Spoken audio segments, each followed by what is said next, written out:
اعوذ باللہ من الشیطان اللعین الرجیم بسم اللہ الرحمن الرحیم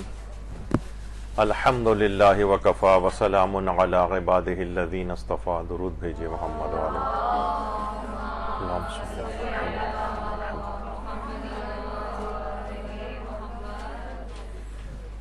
نہ جانے اس سے پہلے کتنی شب قدر آ کر گزر گئی ہیں،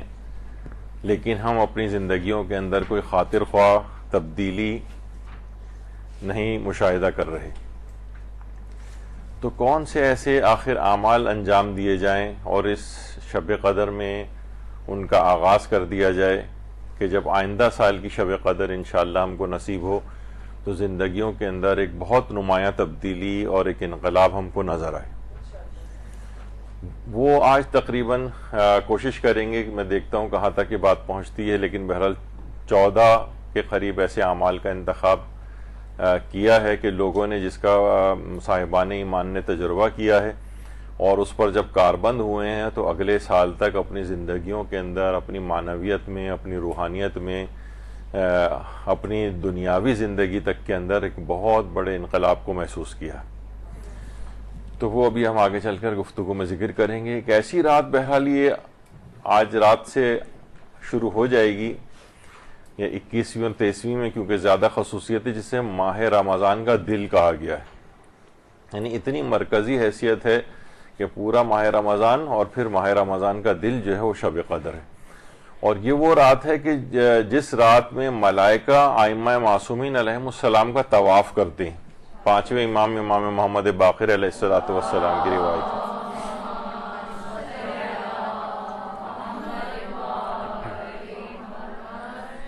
اور اس قدر برکات ہیں اس رات کی کہ اگر ہم ان برکات کو دیکھیں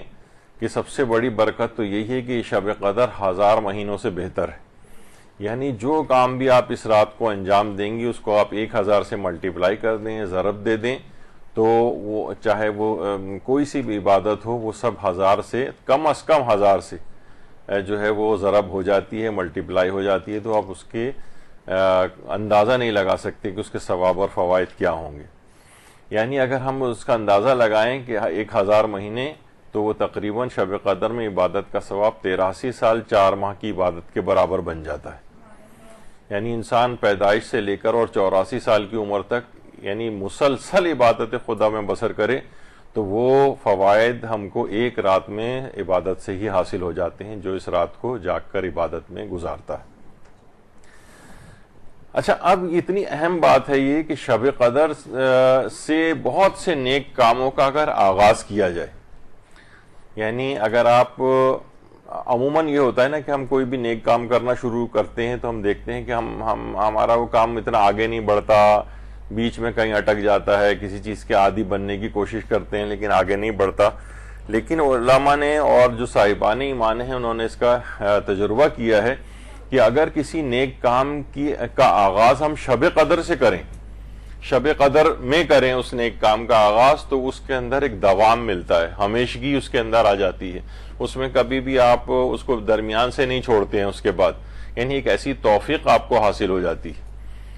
تو شب قدر سے نیک کاموں کا آغاز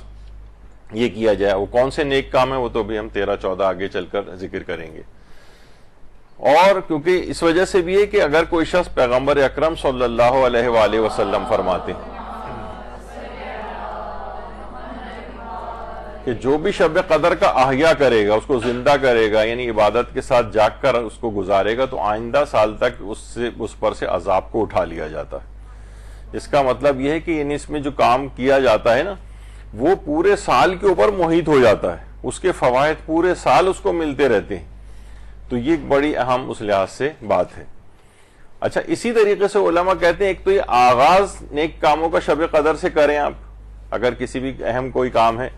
اور شب قدر میں نیک کاموں کی تکمیل بھی کریں. یعنی مثلا آج سے جو آپ کام اسٹارٹ کریں گی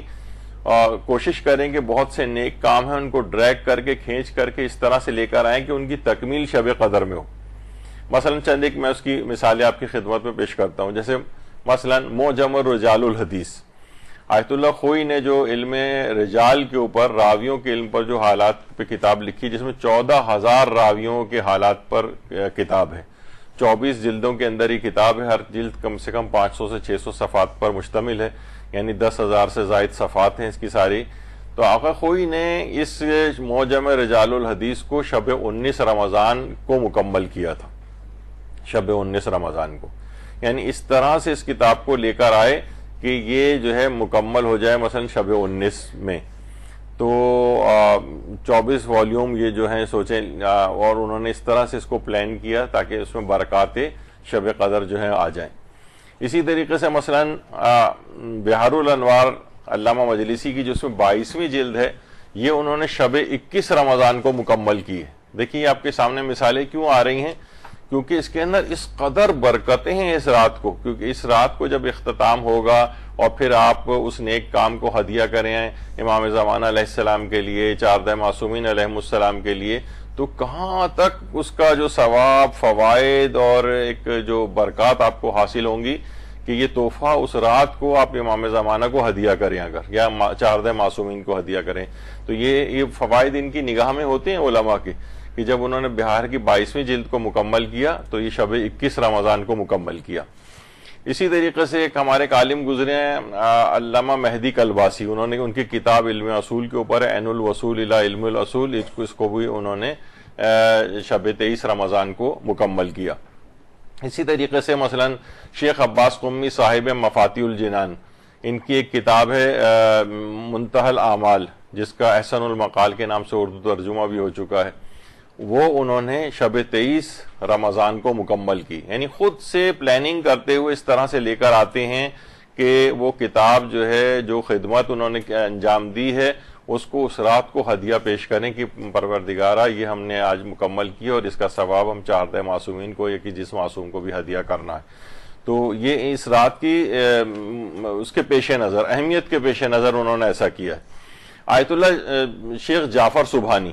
یعنی اس وقت کتنے حیات علماء اور مجتہدین میں سے ہیں، اور خاص طور پر علم کلام اور عقائد کا علم اور وہابیت کے خلاف بھی سب سے زیادہ جنہوں نے کام کیا ہے آیت اللہ شیخ جعفر سبحانی. اور یہ آیت اللہ شیخ جعفر سبحانی تو رائٹ پر ہیں، لیفٹ پر آیت اللہ ناصر مکارم شیرازی ہیں. دونوں سمجھیں اس زمانے سے ہی، جوانی کے دور سے ہی دونوں دوست تھے، واقع دوستی بھی ایسی، اور دونوں اس کے بعد اتنے بڑے عالم بنے کہ یعنی مرجعیت تک پہنچے. خود جعفر سبحانی کی تبریز کے علاقے میں زیادہ تقلید ان کی ہوتی ہے، آیت اللہ ناصر مکارم شیرازی کی بھی ہوتی ہے. بہرحال تو آیت اللہ شیخ جعفر سبحانی انہوں نے کتاب ایک علم حدیث اور علم درایا کے اوپر ایک کتاب لکھی ہے، اور کتاب کو مکمل کیا ہے شب 23 رمضان کو، اور اس کے بعد اس کو یعنی ہدیہ کیا ہے. یہ سب مثالیں آپ کے سامنے یوں پیش ہو رہی ہیں، آپ کو اہمیت کا احساس ہو جائے کہ اس رات کو یعنی نیک کاموں کا آغاز بھی کرنا ہے اور اسی کے اندر نیک کاموں کا اختتام بھی کرنا ہے. اور اسی طرح سے کشف الغمہ فی معرفت الائمہ، علامہ اربیلی کی کتاب ہے. اربیل جو عراق کا ایک موصل کے قریب کا ایک علاقہ ہے، وہاں کے رہنے والے تھے. اس کو بھی انہوں نے کشف الغمہ جو ائمہ کی فضیلتوں کے اوپر، ان کے معجزات کے اوپر جو کتاب لکھی ہے، اس کا اختتام بھی انہوں نے شب 23 رمضان کو کیا ہے. یہ انہوں نے اپنے اس کے اندر بھی بس بات کو لکھا ہے، کشف الغمہ کو. اور آقا جعفر مرتضی عاملی، ابھی چند سال پہلے ان کا انتقال ہوا ہے، اور انہوں نے ایک حدیث الافک کے نام سے ایک کتاب لکھی. افک ایک واقعہ بھی ہے ایک علاقے کا جہاں پر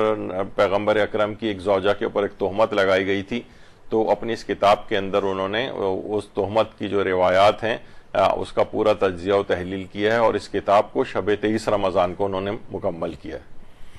اور آیت اللہ جعفر مرتضی عاملی جو تھے، اس حد تک یعنی ہر وقت تالیف اور اس کے اندر مصروف رہتے تھے کہ جب یہ ہاسپٹلائز تھے، ہاتھوں میں کینولا وغیرہ لگا ہوا تھا، ٹیوبز لگی ہوئی تھیں، اور اس وقت بھی جب لوگ ان سے ملنے کے لیے گئے تو دیکھا کہ سیرت امام حسین علیہ السلام پر ایک جو کتاب لکھ رہے تھے اس کو مکمل کر رہے تھے، اور کہہ رہے تھے کہ مجھے ڈر ہے کہ کہیں اس بیماری میں میرا انتقال نہ ہو جائے اور یہ کتاب نامکمل نہ رہ جائے، اس وجہ سے میں اس کتاب کو جو ہے نا یہاں پر مکمل کر رہا ہوں. ہاسپٹل میں کبھی کسی مریض کو دیکھا، یہاں پر تو لالے پڑے ہوتے ہیں، ہمارے نمازیں قضا ہو رہی ہوتی ہیں، تو آقا جعفر مرتضی عاملی وہاں پر امام حسین کی سیرت پہ بیٹھے کتاب جو ہے وہ مکمل کر رہے تھے. اللہم صلی علی محمد وعلی محمد. سینکڑوں کتابیں لکھی ہیں، سینکڑوں آرٹیکلز لکھے ہیں، تحقیقات ہیں، جس میں خود الصحیح من سیرت امام علی کے نام سے جو ہے وہ تقریباً 30 والیوم کے اندر انہوں نے صرف سیرت امام مولا کائنات پہ کتاب لکھی ہے، اور اس کے علاوہ الصحیح من سیرت نبی الاعظم کے نام سے پیغمبر اکرم کی سیرت کے اوپر ایک کتاب لکھی جو 35 والیوم کے اندر ہے. اور ایران میں ہر سال کتابوں کے سلسلے میں انعامات دیے جاتے ہیں، اور باقاعدہ اعلان ہوتا ہے کہ اس سال کی سب سے بہترین کتاب کون سی ہے. تو پچھلے سالوں میں ان کی کتاب الصحیح من سیرت نبی الاعظم کو ایران کی بیسٹ کتاب جو ہے وہ قرار دیا گیا، 35 والیوم کے اندر. تو بہرحال انہوں نے یہ حدیث الافک جو ہے جو کتاب ہے اس کو شب 23 رمضان کو مکمل کیا انہوں نے اس طرح سے. اور یہ واقعتاً یعنی صرف ایسا نہیں جمع ہوتا ہے نا ہمارے یہاں کہ بھائی انہوں نے کتنی کتابیں لکھی ہیں، جنہوں نے 100 کتابیں لکھی، پتہ چلا ایک ایک کتاب ہی آپ نے سیرت امام علی دیکھی 30 والیوم میں وہ ہے، 35 والیوم کے اندر تو صرف رسول اللہ کی سیرت پہ جو ہے وہ کتاب ہے. تو کتنی ان علماء کی خدمات ہیں، اور واقعتاً یہ لوگوں کے سامنے جو ہے وہ آنی چاہیے. آیت اللہ سید محمد حسین طباطبائی صاحب تفسیر المیزان، انہوں نے اپنی تفسیر المیزان کو اس طرح سے پلان کیا کہ یہ اس کا اختتام شب 23 رمضان المبارک کو، شب 23 رمضان کو انہوں نے اپنی اس المیزان فی تفسیر القرآن کا اختتام کیا، اور اس کے بعد پھر جو ہے وہ یعنی اس کے اندر اپنی جگہ انہوں نے اچھا خالی ان کا ہی نہیں بلکہ اور علماء کا بھی یہ ہوتا ہے، وہ باقاعدہ لکھتے ہیں کہ اس کتاب کو ہم نے شب قدر میں شب 23 رمضان یا مثلا کبھی شب 21 رمضان کو جو ہے وہ مکمل کیا، اور باقاعدہ اس کو مینشن کرتے ہیں. یعنی یہ اس کی اہمیت کا بار بار آپ کو احساس یہ دلایا جا رہا ہے کہ اس طرح کے اپنی بلکہ شب قدر کے لیے بڑی زبردست پلاننگ ہونی چاہیے پورے سال، کہ ہم شب قدر جب آئے گی تو یہ دعا کہیں ہم سے مس نہ ہو جائے، یہ کام کہیں ہم سے رہ نہ جائے. ایسا نہ ہو کہ مثلا اس کام کا آغاز ہم شب قدر سے کریں گے، اس کام کا اختتام ہم شب قدر سے کریں گے. لوگوں کو جس کی اس بات کی اہمیت کا احساس ہوتا ہے، انہوں نے اپنے خمس کی ادائیگی کی رات جو ہے وہ مثلا شب 23 رمضان قرار دی ہوئی ہوتی ہے. صدقات پہلے سے مثلا بھجوا دیتے ہیں کہ بھائی اس کو خاص شب قدر کے اندر جو ہے وہ دیا جائے، یا اور اس طرح کی بہت ساری چیزیں ہوتی ہیں. اسی طریقے سے مثلا نفس الرحمان فی فضائل سلمان، علامہ نوری تبرسی کی کتاب جو حضرت سلمان کے فضائل پر ہے، یہ انہوں نے شب 23 رمضان کو مکمل کی. اور آیت اللہ شیخ محمد حسن صاحب جواہر الکلام، جو ان کی کتاب جواہر الکلام ہے، 43 جلدوں کے اندر یہ کتاب ہے. اور واقعتاً یعنی کوئی علماء کہتے ہیں کہ اگر کوئی شخص ذہانتوں کا اور نبوغ کا پیک دیکھنا چاہے کسی شخص کا، تو واقعتاً جواہر الکلام کے اندر شیخ محمد حسن کا نبوغ نظر آتا ہے. نبوغ یعنی ان کی جینیس جتنے وہ تھے ان کی ذہانت کا اس میں اظہار ہوتا ہے کتاب کے اندر. اس کتاب جواہر الکلام کو انہوں نے شب 23 رمضان کو مکمل کیا. بڑی عجیب و غریب یہ سب علماء ہیں حقیقتاً. اور یہ بھی کہا جاتا ہے کہ واقعتاً صرف دین اسلام واحد وہ دین ہے تمام ادیان عالم میں جس کا معجزہ جو ہے وہ کتاب ہے. یعنی اور بہت سارے معجزات اور انبیاء کو دیے گئے ہیں اور سب کچھ، لیکن اسلام کا جو معجزہ ہے وہ کتاب ہے. تو بہرحال کتابیں جو ہیں واقعتاً یہ علماء جو ہیں جو شب قدر کے اندر جو ہے واقعتاً علماء کا ہی یہ بیان ہے کہ جو ہمارے علماء فقہاء اور مجتہدین ہیں شب قدر کے اندر یا تو ان کے ہاتھ دعاؤں کے لیے اٹھے ہوتے ہیں یا ان کے ہاتھ میں کتابیں ہوتی. یعنی یہ اس رات کو بھی اسی طرح سے خدمات کو جو ہے وہ انجام دے رہے ہوتے ہیں. اور خالی یہی نہیں بلکہ اس کے پہلو ایک یہ ہوتا ہے اس کے اندر کہ یہ ایک کتابوں یعنی جو نورانیت ہے اس شب قدر کے اندر وہ آسمانوں سے ایک لحاظ سے وہ نورانیت کو لے رہے ہوتے ہیں اور اس نور کو پھر لوگوں میں تقسیم کر رہے ہوتے ہیں. تو یہ واقعتاً یہ شب قدر اس انداز کی رات ہے. اور شیخ صدوق جن کے متعلق ظاہر ہر کلاس جو شب قدر کی آتی ہے اس میں شیخ صدوق کا اس لحاظ سے تذکرہ آتا ہے. ایران میں ان کا مزار ہے شیخ صدوق کا رائے میں، اور باقاعدہ وہاں پر ان کے نام سے روڈ بھی جو ہے وہ مخصوص کیے گئے ہیں شیخ صدوق کی علمی خدمات کی بنا پر. تو شیخ صدوق نے اپنی کتاب جو عمالی شیخ صدوق ہے، اس کا اردو ترجمہ بھی ہو چکا ہے، تو اس کے اندر بھی یہ بات لکھی ہے کہ اپنے استاد کے حوالے سے کہ جو شخص بھی 21ویں اور 23ویں رمضان کی راتوں کو مسائل دینی بیان کرتے ہوئے گزارے تو وہ سب لوگوں سے زیادہ افضل ہے. یعنی خود بھی وہ مسائل دینی سیکھے اور دوسرے لوگوں کو بھی سکھائے. یعنی وہ ہمارے ہاں کیا ہوتا ہے عام طور پر، اور وہ بھی بہت اچھا ہے، یعنی جو اور مستحبات ہیں، دعائیں ہیں، اس کے اندر انسان زیارات میں اور اعمال قرآن وہ سب تو انجام دینے ہی ہیں. اس کے بعد جو ہے کوشش کریں کہ 1 گھنٹہ کم سے کم آپ، وہ تو کہتے ہیں کہ پوری رات بھی اس میں گزار دے تو حرج نہیں، لیکن کم سے کم 1 گھنٹہ آپ توضیح المسائل لے کر بیٹھے ہیں. مثلا کچھ نہیں تو آپ ادھر ادھر، اب تو آپ کو بنے بنائے کام جو ہیں وہ مل جاتے ہیں، مدرسے کی کتنی پوسٹ ہیں، آپ صرف ادھر سے ادھر لوگوں کو صرف فارورڈ کر دیں، اور یعنی کوئی نہ کوئی تبلیغ کا اس طرح سے کام، تو گویا ایسے ہی جیسے آپ نے دوسروں تک ان مسائل کو جو ہے وہ پہنچا دیا. یا اور بھی جو اچھی آپ کو اس طرح سے چیز لگے جس میں علم کے لحاظ سے اس رات میں کوئی کام ہو سکے، تو شیخ صدوق یہ بات بیان کرتے تھے. اسی طریقے سے مثلا مفتاح الکرامہ جو ہمارے بہت بڑے عالم محمد جواد حسینی عاملی جو تھے، جب ان سے بھی یہ بات پوچھی گئی، جن کو صاحب مفتاح الکرامہ کہا جاتا ہے، کہ سب سے بہترین عمل شب قدر کا بتائیے، تو انہوں نے کہا مذاکرہ علمی، یعنی پوری رات انسان علم حاصل کرنے کے اندر لگا رہے، یہ اس رات کا سب سے بڑا عمل ہے. یعنی یہ نہیں کہا کہ مثلا اگرچہ اس کی سب کی اہمیت اپنی جگہ کہ اس رات کا سب سے بڑا عمل مثلا دعائے کمیل کا پڑھنا ہے، یا مثلا دعائے جوشن کبیر کا پڑھنا ہے، یا کچھ زیارتوں کے نام بھی لے سکتے تھے، لیکن بہت زیادہ جس کی اہمیت ہے وہ ہے مذاکرہ علمی، جو اس رات کو خصوصیت کے ساتھ انجام دینا ہے. آیت اللہ باقر الصدر جو لیفٹ پہ بیٹھے ہوئے ہیں، رائٹ پر ہمارے ایک بہت بڑے عالم شیخ محمد جواد مغنیہ، لبنان کے عالم تھے، اور واقعتاً ان علماء کو اگر ہم دیکھیں تو یہ اپنی راتوں کو بھی اسی طریقے سے، چاہے وہ شب قدر ہوں، عام راتیں ہوں، اسی طرح سے کتابیں کھول کے بکھرا کر اور علم کو حاصل کرنا اور لوگوں میں تقسیم کرنا. تو بہرحال یہ اس طرح سے انہوں نے کتاب لکھی ہے ما علماء نجف الاشرف، علماء نجف اشرف کے ساتھ. اس کے اندر انہوں نے جب ان کا ذکر کیا آیت اللہ شیخ مرتضی انصاری کا، آیت اللہ شیخ مرتضی انصاری، وہ فرماتے ہیں کہ ایک دینی طالب علم آیا اور آ کر شیخ مرتضی انصاری سے کہنے لگا کہ آپ یہ بتائیے کہ شب قدر کا سب سے بڑا عمل کون سا ہے، سب سے بہترین عمل. اچھا اب دیکھیے بہت ساری چیزیں ایسی ہیں کہ ان کو ایسا جواب دینا چاہیے تھا کہ وہی آج کی رات کا آپ نے کیا تم نے عمل قرآن کر لیا، سر پہ قرآن رکھ کے جو ہوتا ہے، یا فلاں زیارت پڑھ لی، یا فلاں. کہہ رہے ہیں شیخ مرتضی انصاری جن کو آیت اللہ وحید خراسانی علمی معجزہ قرار دیتے ہیں، انہوں نے یہ علمی معجزہ کیسے بنے، 5 علماء نے ان کی خصوصیات ڈھونڈ کے نکالی ہیں کہ وہ بھی آگے چل کر میں ذکر کروں گا. تو ان سے جب یہ پوچھا گیا، اتنا بڑا عالم سوچی کہ جو کتنی اوتھینٹک بات بتائے گا، انہوں نے اس طالب علم سے کہا کہ تم یہ بتاؤ کہ آج کل تم کون سی کتاب پڑھ رہے ہو. اس نے کہا کہ میں الفیہ ابن مالک پڑھ رہا ہوں. الفیہ یعنی خود ابن مالک جو تھے یہ غیر شیعہ تھے، اور گرامر کے، عربی گرامر میں تو کوئی سنی شیعہ نہیں ہوتا ظاہر ہے، اور بہترین کتاب ان کی جو الفیہ ہے جس میں 1000 اشعار ہیں، یہ پڑھائی جاتی ہے حوزہ علمیہ میں. تو کہا کہ میں الفیہ ابن مالک پڑھ رہا ہوں، کہ بہت نحوی اور لغوی جو ہے شخصیت تھی، اور ان کی کتاب الفیہ اتنی زیادہ مشہور ہے عربی گرامر سکھانے کے اعتبار سے کہ اس کی 43 شروحات لکھی جا چکی ہیں، 43 شرحیں لکھی جا چکی ہیں صرف اس کتاب کی. تو بہرحال انہوں نے کہا کہ میں الفیہ ابن مالک پڑھ رہا ہوں. تو آیت اللہ شیخ مرتضی انصاری نے کہا کہ آج کی رات کا سب سے بڑا عمل تمہارے لیے ہے کہ تم الفیہ ابن مالک پڑھو،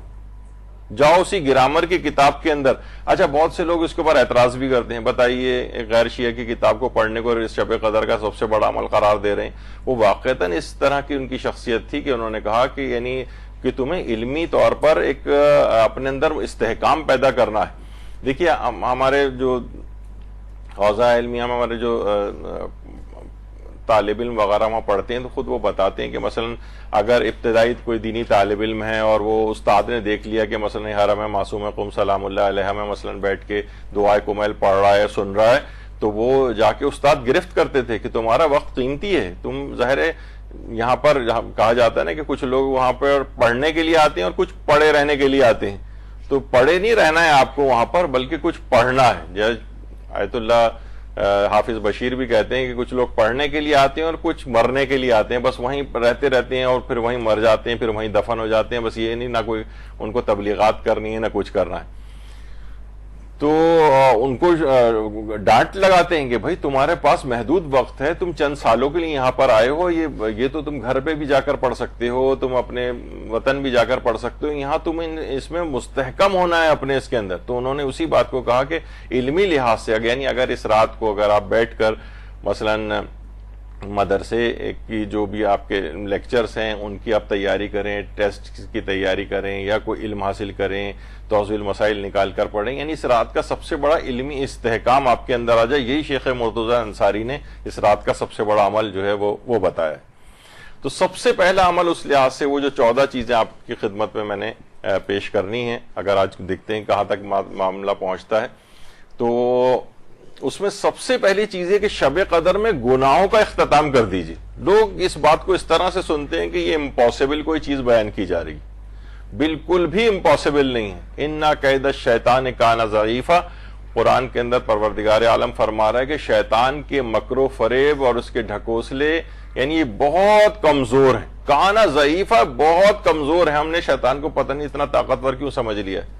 آپ تمام شیطانی خیالات، انسان چاہے تو اپنی شب قدر میں گناہوں کا یکسر آپ آج سے بالکل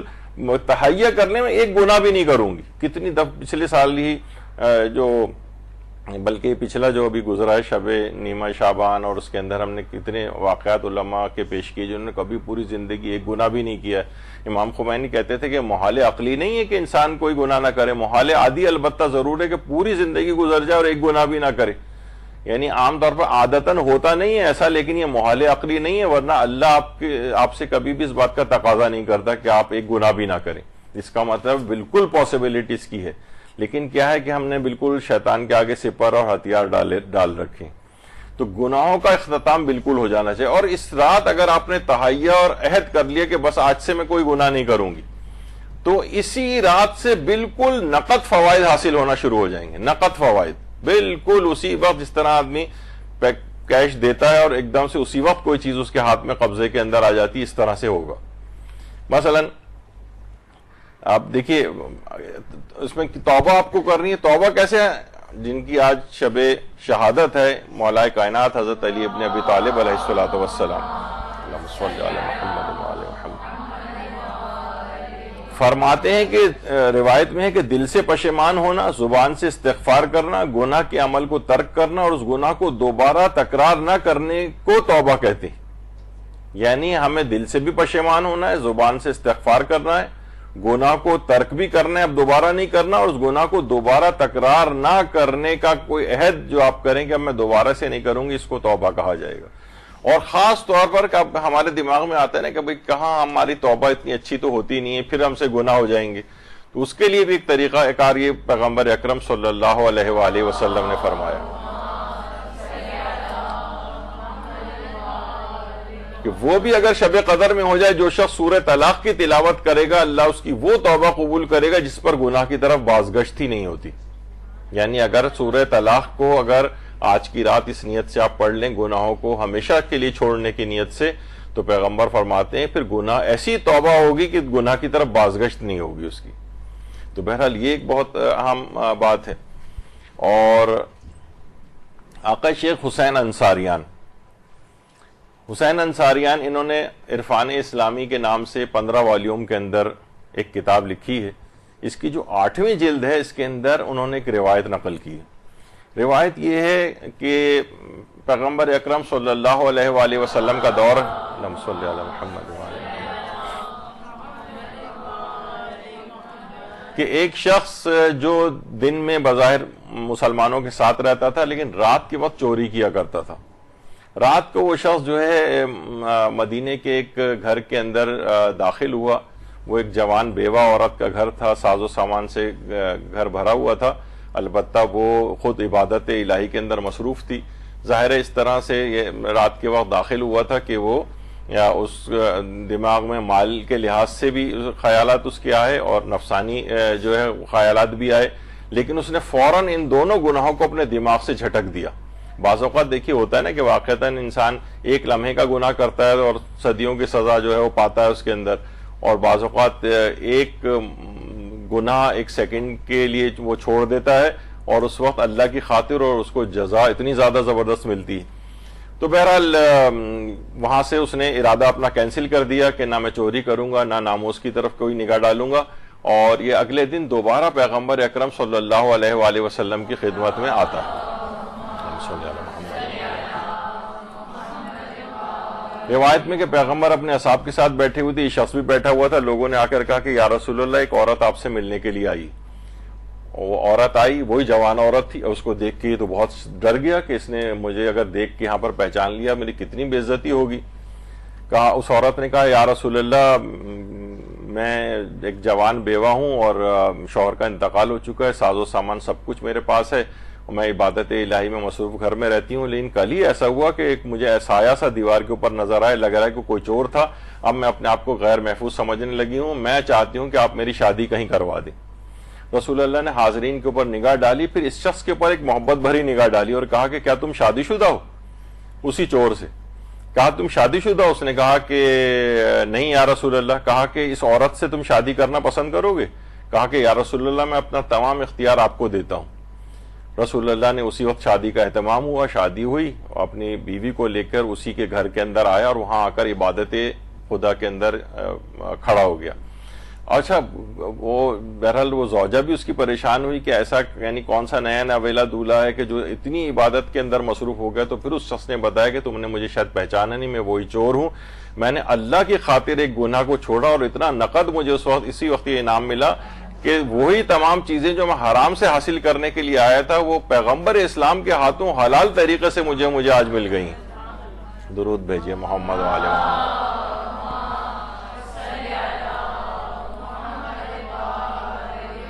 فقط گناہ کو ترک کرنے کا ارادہ کرنا اس قدر مؤثر ہوتا ہے اور اتنے نقد فوائد دیتا ہے، بس یہ کہ مستحکم ارادہ ہو، پھسپھوسا قسم کا ارادہ نہ ہو۔ اس کے لیے باقاعدہ یعنی ہم نے ایک کتاب بھی مدرسے کی طرف سے شائع ہوئی ہے، ترک گناہ کے 40 طریقے، اس کے اندر آسان ترین طریقہ کار کا انتخاب کیا ہے۔ یعنی بہت سے گناہ ایسے ہوتے ہیں جو کہ ایک عمومی صلاحیت گناہ کو متاثر کرتے ہیں، یعنی اگر آپ ان طریقہ کار پہ عمل کریں تو آپ کی ساری گناہوں کے سلسلے میں صلاحیت کم ہو جائے گی ان کو انجام دینے کے لیے۔ ایک ہوتا ہے کچھ خاص قسم کے گناہ ہوتے ہیں جس میں کچھ خصوصی علاج درکار ہوتے ہیں، کوئی بہت پرٹیکولر قسم کے علاج، اور ایک عمومی ہوتے ہیں۔ ترک گناہ کے 40 طریقوں میں عمومی، جس میں عمومی صلاحیت گناہ آپ کے متاثر ہو جائے، ان کا انتخاب کیا گیا ہے۔ تو یہ دیکھیے آپ۔ اچھا، بچوں کے لحاظ سے بھی دیکھیں کہ گناہوں سے بچانے کے لیے ان کی تربیت میں ایک ایسی بیچ میں جو ہے اس بات کو بھی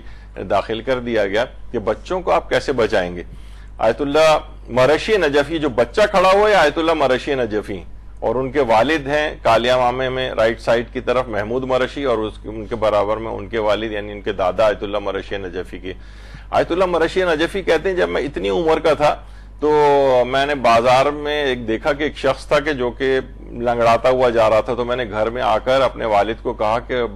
بابا آج میں نے ایک شخص کو اس طرح سے لنگڑاتے ہوئے چلتے ہوئے دیکھا، اس کی نقل اتاری، زبان سے کر کے بتائی۔ تو ان کے والد، اب دیکھیے یہ ہوتا ہے تربیت گناہوں سے بچانے کے لیے اپنی اولاد کو، کہا کہ بیٹا یہ تم نے کیا غضب کر دیا، تم نے اس طرح سے اس آدمی کی غیبت کر دی، اب تمہارا منہ نجس ہو گیا، آؤ میں تمہارا منہ پہلے پاک کرواؤں۔ اسے لے کر گئے وہاں غسل خانے، وہاں اس کے منہ میں پانی، آیت اللہ مرشی نجفی کے منہ میں جو بچے تھے اس وقت ان کے منہ میں پانی ڈال کے اسے پاک کروایا۔ ہمیشہ کے لیے ان کے دماغ میں آ گیا، یعنی ان کی تربیت کے لحاظ سے، کہ اگر انسان کوئی غیبت کرے تو اس کا منہ اس انداز سے نجس ہو سکتا ہے۔ کتنی احتیاط ہر وقت بچے کا آپ کے دماغ میں تھوڑی سی چیز بھی آپ ڈال دیں تو کتنا آپ بچوں کو کہتے ہیں دیکھو اگر کان میں سیسا پلایا ہوا ہے، وہ پیلا ہوا سیسا ڈالا جائے گا، گانا سننے پر کہیں موسیقی کی آواز آتی ہے اور بچے کانوں میں انگلیاں ڈال کے پھر رہے ہوتے ہیں۔ اور اب تو خیر اتنا زیادہ گھروں میں چیز ہو گئی ہے اور کہنے والے بھی اس طرح سے نہیں رہے، لیکن جنہوں نے والدین نے کام کیے تو واقعاً بچوں کے اوپر اس کا اثر ہوتا ہے۔ تو گناہوں کے سلسلے میں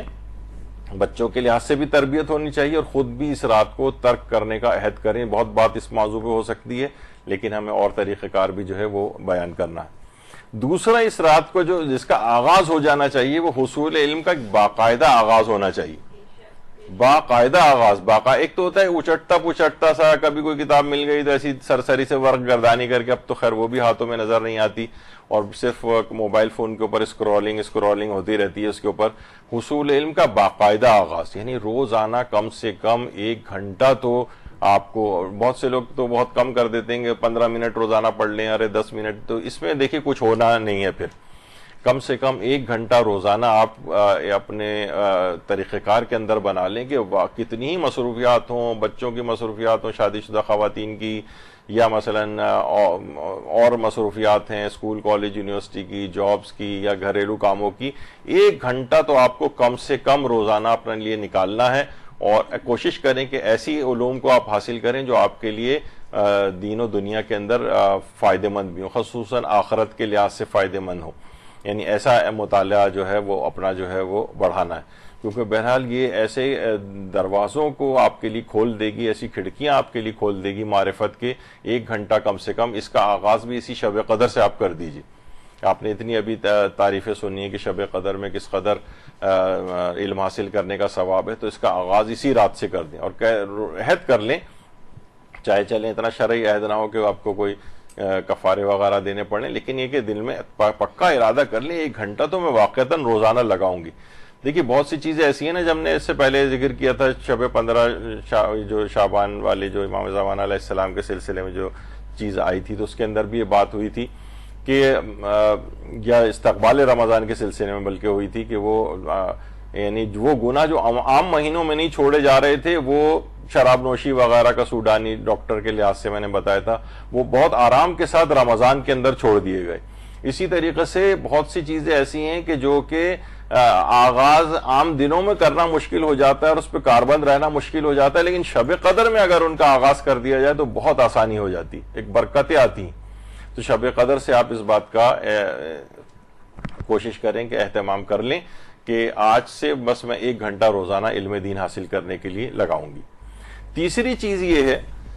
کہ کچھ اہم مستحبات ہیں، ابھی میں آپ کے سامنے وہ ذکر کروں گا، ان پر کاربند ہونے کی ابتدا بھی آج رات سے کر دیجیے. وہ کیا ہیں؟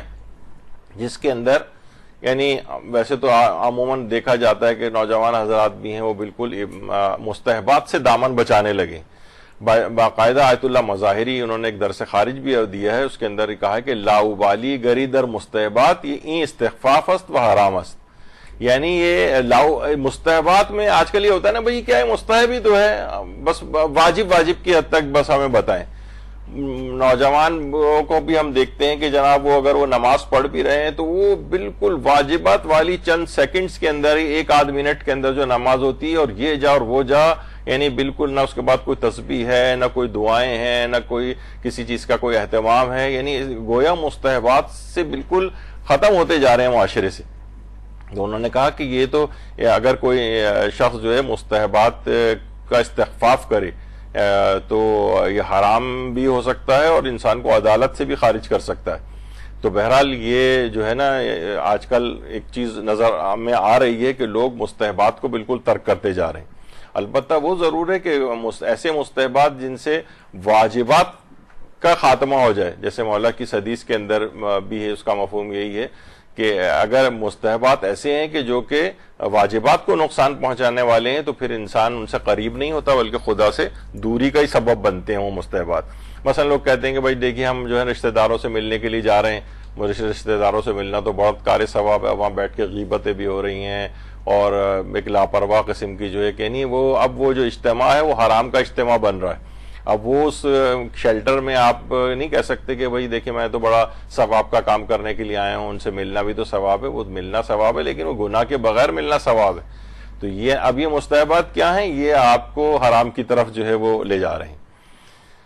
اور مستحبات میں بہرحال یہ ہے کہ روایتوں میں یہ چیز آئی، دل حشاش بشاش ہوں تو امانتوں کو ان کے سپرد کرو، دل بتکے ہوئے ہوں تو انہیں جانے دو. یعنی بہت زیادہ اتنا پریشرائز نہ کریں کہ انسان، لیکن یہ کہ جب انسان کوششیں شروع کرتا ہے تو ظاہر ہے کچھ نہ کچھ تو کیونکہ عادت پڑی ہوئی ہے مستحبات کو نہ انجام دینے کی، اب طبیعت پہ کچھ تو گراں گزرتا ہے ظاہر ہے، تو مقام کوشش کے اندر جو ہے نا ان چیزوں کو برداشت کرے اور کوشش کرتا رہے کہ نہیں مستحبات کو میں آہستہ آہستہ بڑھاتے جائیں ان کی تعداد کو، تاکہ بہرحال ایسا نہ ہو کہ بالکل ہی مستحبات زندگیوں سے نکل جائیں.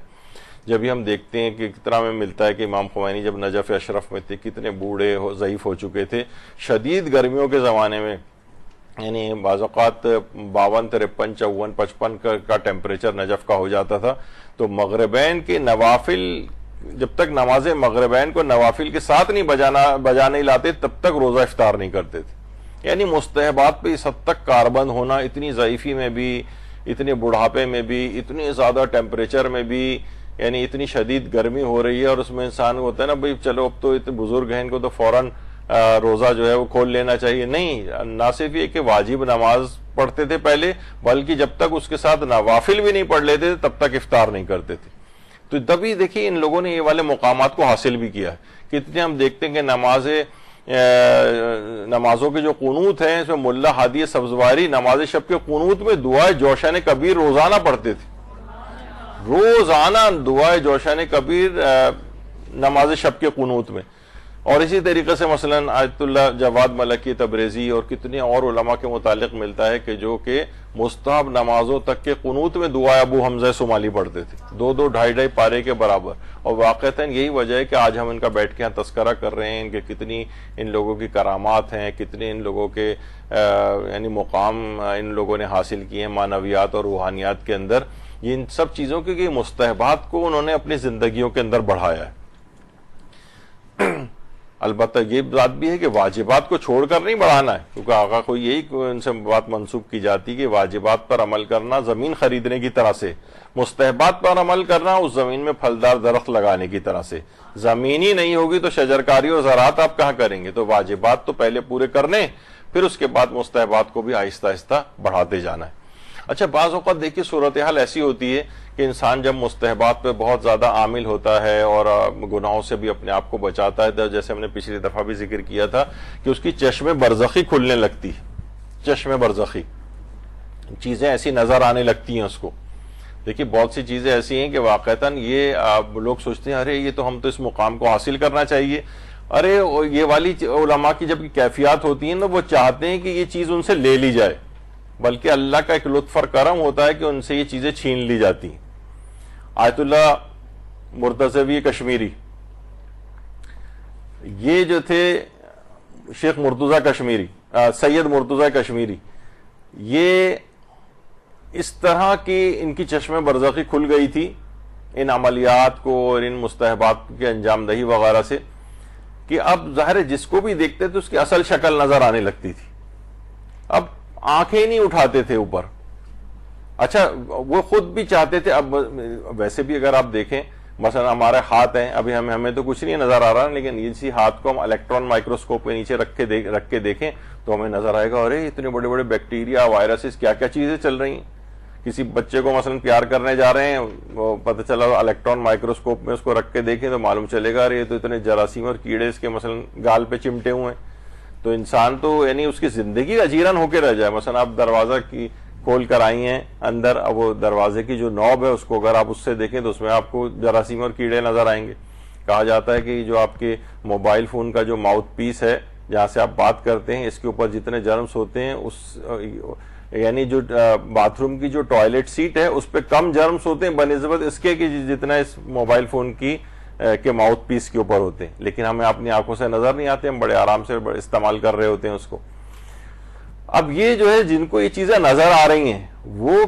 ایک تو یہ وہ کہتے تھے کہ بہت بڑا اس کا نقصان ہے کہ لوگوں سے حسن ظن ختم ہوتا ہے. مثلا کوئی رشتہ دار آپ سے ملنے آ رہے ہیں، کوئی کتے کی شکل میں نظر آ رہا ہے، کوئی سور کی شکل میں مثلا نظر آ رہا ہے. تو بہرحال یہ کہ اس طرح کی کیفیت کا شکار ہوئے تھے. اور خود ہمارے علامہ ہلی جو تھے، ان کے بیٹے فخر المحققین جو نابالغیت کے زمانے میں مجتہد بھی ہو گئے تھے، جب وہ علامہ ہلی ان سے کہتے تھے بیٹا جاؤ ممبر پہ جا کر خطاب کرو، جا کر بیٹھتے تھے تو چیخ مار کے نیچے اتر آتے تھے. کہا کہ بیٹا خطاب کیوں نہیں کرتے؟ علم میں تم اتنے زیادہ ہو. کہا بابا میں کیسے خطاب کروں؟ نیچے حاضرین میں کوئی سور بیٹھا ہوا نظر آ رہا ہے، کوئی کتا بیٹھا ہوا نظر آ رہا ہے. اس طرح سے ان کو نظر آتا تھا. تو علامہ ہلی سمجھ گئے کہ اس طرح تو معاشرے میں کام نہیں کر سکے گا. پھر علامہ ہلی نے ایک طریقہ کار اختیار کیا اور کہا، اپنے مقلدین سے کہا کہ ہر شخص روزانہ اپنے گھر میں اس کی ایک کھانے کی دعوت کریں، مختلف لوگ. اب جب یہ ان کا حکمت یہ تھی کہ جب یہ مختلف لوگوں کے گھروں میں جا کر کھانا کھائے گا تو وہاں پر مال مشکوک اس کے جسم میں جائے گا، جس سے اس کی روحانیت کم ہوگی. پھر اس کی تو چند دن ہی لوگوں کے گھروں میں اس طرح سے جا کر کھانا انہوں نے کھایا تو ان کی وہ کیفیت ختم ہو گئی. اب جب ممبر پہ گئے تو لوگ عام طرح سے نظر آئے. شیخ یہ اپنا سید مرتضی کشمیری، ان کے ساتھ بھی یہی تھا. کہہ رہے ہیں بہت سخت پریشان تھے، نگاہ اٹھاتے ہی نہیں تھے لوگوں کی طرف. اب کیا کریں؟ کہہ رہے ہیں کہ ایک ہندوستان سے آئے ہوئے ایک عالم دین نے جو ایک بڑے مرد عارف تھے، انہوں نے ان کی کیفیت کو بھاپ لیا اور کہا کہ آپ اب ایسا کریں کہ بازار سے گوشت خریدیں، وہ والا جو بازار میں لٹکا ہوا ہوتا ہے گوشت. دیکھیے اس میں خود علماء نے اس کے متعلق لکھا ہے کہ بازاروں میں شوکیسوں میں جو مٹھائیاں اور کھانے کی چیزیں اور کیکس اور یہ سب رکھے ہوتے ہیں نا، بہرحال اس کے اندر برکت اڑ جاتی ہے. غریب لوگ ان کو حسرت سے جا کر دیکھتے ہوئے جاتے ہیں، جو لوگ نہیں بھی خرید سکتے انہیں دیکھتے ہیں، ان چیزوں میں سے برکت ختم ہو جاتی ہے، تو ان میں بے برکتی آ جاتی ہے. کچھ اثرات ایسے ہوتے ہیں اس کے اندر جب بھی بازار کے کھانوں کو جو ہے وہ عرفانی لحاظ سے اور اس لحاظ سے پسند نہیں کیا جاتا.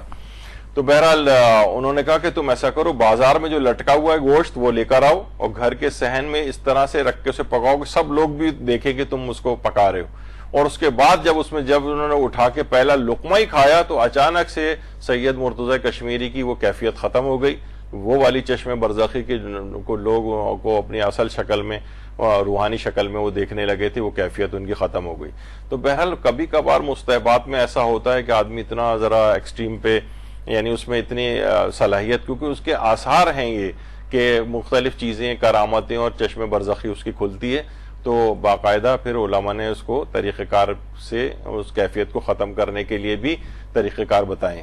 تو بہرحال یہ اس طرح سے کہ مستحبات کو جتنا بھی زندگیوں میں رائج کیا جائے. اس میں کون سے مستحبات؟ مثلا روزانہ زیارت جامعہ کی تلاوت. کوشش کریں کہ آج رات سے بھی، ابھی آپ جب سنیں گے زیارت جامعہ کی تاکید کہ اچھا اس میں دو ہیں، زیارت جامعہ کبیرہ بھی ہے، زیارت جامعہ صغیرہ بھی. تو بہرحال زیارت جامعہ جو ہے یہ ہمارے امام علی نقی علیہ الصلوۃ والسلام سے تعلیم کردہ ہے. اللہم صلی علی محمد وعلی محمد. اور امام خمینی بھی جب نجف اشرف میں قیام پذیر تھے تو کوئی دن ایسا نہیں ہوتا تھا کہ جس دن وہ زیارت جامع کبیر نہ پڑھتے، کوئی دن اس کے بغیر نہیں جاتا تھا ان کا. آیت اللہ مرشی نجفی کے متعلق بھی ملتا ہے کہ جب وہ نماز جماعت پڑھا کر جب گھر آئے تھے اور اس کے بعد ان کا دل کا دورہ پڑا تھا، تو اس کے بعد انہوں نے کہا تھا کہ میرے جو ہے وہ بیٹے کو بلاؤ، اور ان کے بیٹے محمود مرشی آئے. تو اس وقت بھی وہ اپنے بستر پہ لیٹے ہوئے یعنی جس وقت وہ طبیعت ان کی شدید ترین خراب ہوئی تھی، تو اس وقت بھی ملتا ہے یہ کہ وہ زیارت جامعہ پڑھ رہے تھے. زیارت جامعہ کی اس قدر علماء اس کی اہمیت سے جو ہے وہ واقف ہیں. اور پھر بہرحال آیت اللہ مرشی نجفی کا اور اس کے بعد انتقال ہوا، لیکن زیارت جامعہ کو بہت زیادہ پڑھنے کی تاکید ہے. اسی طریقے سے مثلا شیخ مرتضی انصاری، شیخ مرتضی انصاری یعنی آیت اللہ وحید خراسانی فرماتے ہیں کہ یعنی شیخ مرتضی انصاری اتنی زیادہ، یعنی ایک مرجعیت کی کتنے زیادہ کام ہوتے ہیں. اور کہتے تھے نا کہ شیخ مرتضی انصاری علمی معجزہ ہیں. یہ آیت اللہ وحید خراسانی کا جملہ ہے کہ علمی معجزہ ان کو قرار دیتے ہیں. تو بہرحال کہتے ہیں ایک دن ایسا نہیں گزرتا تھا شیخ مرتضی انصاری کا تمام مصروفیات کے بعد بھی کہ جس دن وہ زیارت جامعہ نہ پڑھتے. زیارت جامعہ تو ایک تو سارے آئمہ کی اس لحاظ سے یعنی زیارت ہے، کتنے سب کو جب سلام آپ کی طرف سے پہنچتا ہے اور ان کی طرف سے پھر سلامتی کا جواب آتا ہوگا تو آپ کی زندگیوں میں کیسا انقلاب نہیں لے کر آئے گی وہ چیز. تو آیت اللہ وحید خراسانی یہ بات بیان فرماتے تھے. ایک بات اور کہتے تھے کہ کیونکہ یہ امام علی نقی علیہ الصلوۃ والسلام نے تعلیم کی ہے، اللہم صلی علی محمد وعلی محمد، فرماتے ہیں کہ اگر امام علی نقی علیہ السلام کی کوئی بھی حدیث ہمارے پاس نہ ہوتی، یعنی اور کوئی علمی آثار امام کے ہمارے پاس نہ ہوتے، صرف زیارت جامعہ ہوتی، تو وہ اکیلی زیارت بھی امام کی امامت مطلقہ کے اس بات کے لیے کافی تھی. یعنی وہ اکیلی بھی ثابت کر سکتی ہے کہ یہ شخص برحق امام ہے. اور فرماتے ہیں کہ زیارت جامعہ کے اندر اس قدر اسرار ہیں اور اس کے اندر اس قدر فضیلتیں ہیں، ایسا سمندر ہے کہ جس کی تہ تک پہنچنا ممکن نہیں. یعنی یہ واقعی زیارت جامعہ. اور آیت اللہ تقی بہجت یہ شیخ انصاری کے متعلق بات فرماتے تھے کہ کتنے درس میں مصروف رہتے تھے، کتنی بحثوں میں مصروف رہتے تھے، کتنی تالیفات میں مصروف رہتے تھے، لیکن ہر روز زیارت عاشورہ پابندی سے پڑھتے تھے، ہر روز زیارت جامعہ پابندی سے پڑھتے تھے، اور قرآن کا ایک پارہ پابندی کے ساتھ پڑھتے تھے. اور فرماتے ہیں کہ اور ہم لوگوں کے پسماندگی کی وجہ یہ، ہم جو دین میں پیچھے رہ گئے ان لوگوں سے، وجہ اس کی کہ ہم نے ان مستحبات کو ترک کر دیا. یعنی ہم نہ زیارت جامعہ پڑھتے ہیں، نہ زیارت عاشورہ پڑھتے ہیں، نہ مثلا قرآن کا ایک پارہ روزانہ پڑھتے ہیں. تو تین چیزیں تو یعنی وہ چیزیں جو کہ شیخ انصاری علمی معجزہ جن چیزوں نے بنایا، وہ 5 چیزیں علماء نے تلاش کی، جن میں 3 تو شیخ آیت التقی بہجتی نے بیان کر دی. یعنی روزانہ زیارت عاشورہ، زیارت جامعہ اور ایک جز پارہ قرآن. تو شیخ مرتضی انصاری کے متعلق ملتا ہے کہ یعنی ایک اور ان کی خصوصیت یہ تھی کہ ہر چیز کو اتنی انہماک کے ساتھ پڑھتے تھے، ہر چیز کو جو بھی کام انجام دیتے تھے اتنے انہماک کے ساتھ اور دل لگا کے انجام دیتے تھے کہ جس وقت یہ زیارت جامعہ پڑھا کرتے تھے حرم امیر المومنین میں جا کر، تو ایسا لگتا تھا کہ ان کی زندگی میں اس کے علاوہ کوئی کام ہی نہیں ہے کہ صرف زیارت جامعہ پڑھے، کوئی اور کام ہی نہیں ہے. پھر یہ علماء کہتے ہیں کہ جس وقت وہ مثلا درس و تدریس کر رہے ہوتے تھے اور انہیں کوئی درس و تدریس کرتے دیکھتا تھا تو لگتا تھا ان کی زندگی میں سوائے درس و تدریس کے کوئی اور کام ہی نہیں. جب ان کو کوئی دیکھتا تھا کہ مثلا وہ لوگوں کے لیے حاجات کو پورا کر رہے ہیں، لوگوں کے کام آ رہے ہیں، سوشل ورک کرتے تھے، تو ایسا لگتا تھا کہ سوائے بس ان کی زندگی کا مقصد سوشل ورک ہے، اس کے علاوہ شخص دنیا میں کوئی اور کام ہی نہیں کرتا ہوگا. یعنی ایک بڑی خصوصیات ہے ان کی. تو وہ جو انہی چیزوں نے ان کو علمی معجزہ بھی بنایا. تو یعنی وہ 5 چیزیں کون سی؟ روزانہ زیارت عاشورہ کی تلاوت، اور زیارت عاشورہ کے متعلق یعنی ایک اور چیز کی جس کی ہمیں بھی اس کا جو ہے وہ خیال رکھنا چاہیے، وہ یہ ہے کہ شیخ عباس قمی تو کہتے تھے کہ یہ زیارت جو ہے وہ حدیث قدسی ہے جو خدا کی طرف سے جبریل کے توسط سے رسول اکرم پر نازل ہوئی. زیارت عاشورہ یہ کوشش کریں شب قدر کے اندر 21ویں اور 23ویں میں زیارت عاشورہ بھی پڑھیں، اور جس قدر بھی ممکن ہو سکے اپنی زندگیوں میں روزانہ کی بنیاد پر اس کو رائج کر لیں. اور یہاں تک شیخ سواد تبریزی فرماتے تھے اتنے بڑے بڑے علماء ہمارے مسلسل صدیوں سے اس مسلسل زیارت عاشورہ کو نقل کرتے آ رہے ہیں، روزانہ اس کو پڑھنا چاہیے. آیت اللہ علی آقا قاضی فرماتے تھے میں آج تک جس مقام پر بھی پہنچا ہوں 2 وجوہات کی بنا پر، ایک تو قرآن کی مسلسل تلاوت کرتے تھے، اور دوسرا زیارت امام حسین جس میں زیارت عاشورہ بھی شامل تھی. تو بہرحال یعنی ہر حاجت کے لیے دنیاوی اخروی اتنے حیرت انگیز خواص پر مشتمل ہے یہ کہ جس کو علماء فرماتے ہیں کہ شمار ہی نہیں کیا جا سکتا. اس رات کو خصوصاً آپ کو پڑھنی ہے. اور ایک روایت میں علقمہ کی جو روایت ہے ہمارے 5ویں امام سے نقل فرماتے ہیں، وہ اللہم صلی علی محمد وعلی محمد، کہ جو شخص بھی زیارت عاشورہ پڑھے اور اس کے بعد 2 رکعت نماز پڑھے، اس کا ثواب یہ ہے کہ اس مومن کے 10 لاکھ گناہ معاف کیے جائیں گے. اور آج کی رات 1000 سے اور ملٹیپلائی کر لیجئے گا، اور بہشت میں اس کے 10 لاکھ درجات بڑھائے جائیں گے، اور 10 لاکھ انٹو 1000 وہ آپ کر لیجئے گا. اور اس طرح زیارت عاشورہ پڑھنے والا اس شخص کی مانند ہے جو امام حسین کی رکاب میں شہادت کے عظیم مقام پر فائز ہوئے اور ان کے درجات میں شریک ہوگا، اور اس طرح تمام انبیاء اور ان تمام افراد کے ثواب میں شریک ہوگا جنہوں نے امام حسین کی شہادت کی اور زیارت کی. تو یہ بہت اللہم صلی علی محمد وعلی محمد. تو اپنی زندگیوں میں انقلاب لانا ہے تو آج کی رات سے روزانہ یا ہفتے وار اس طرح سے اپنا کوئی برنامہ بنا لیں، کوئی پروگرام بنا لیں کہ زیارت عاشورہ اس انداز سے پڑھی جائے گی. اور خود امام زمانہ علیہ السلام نے سید رشتی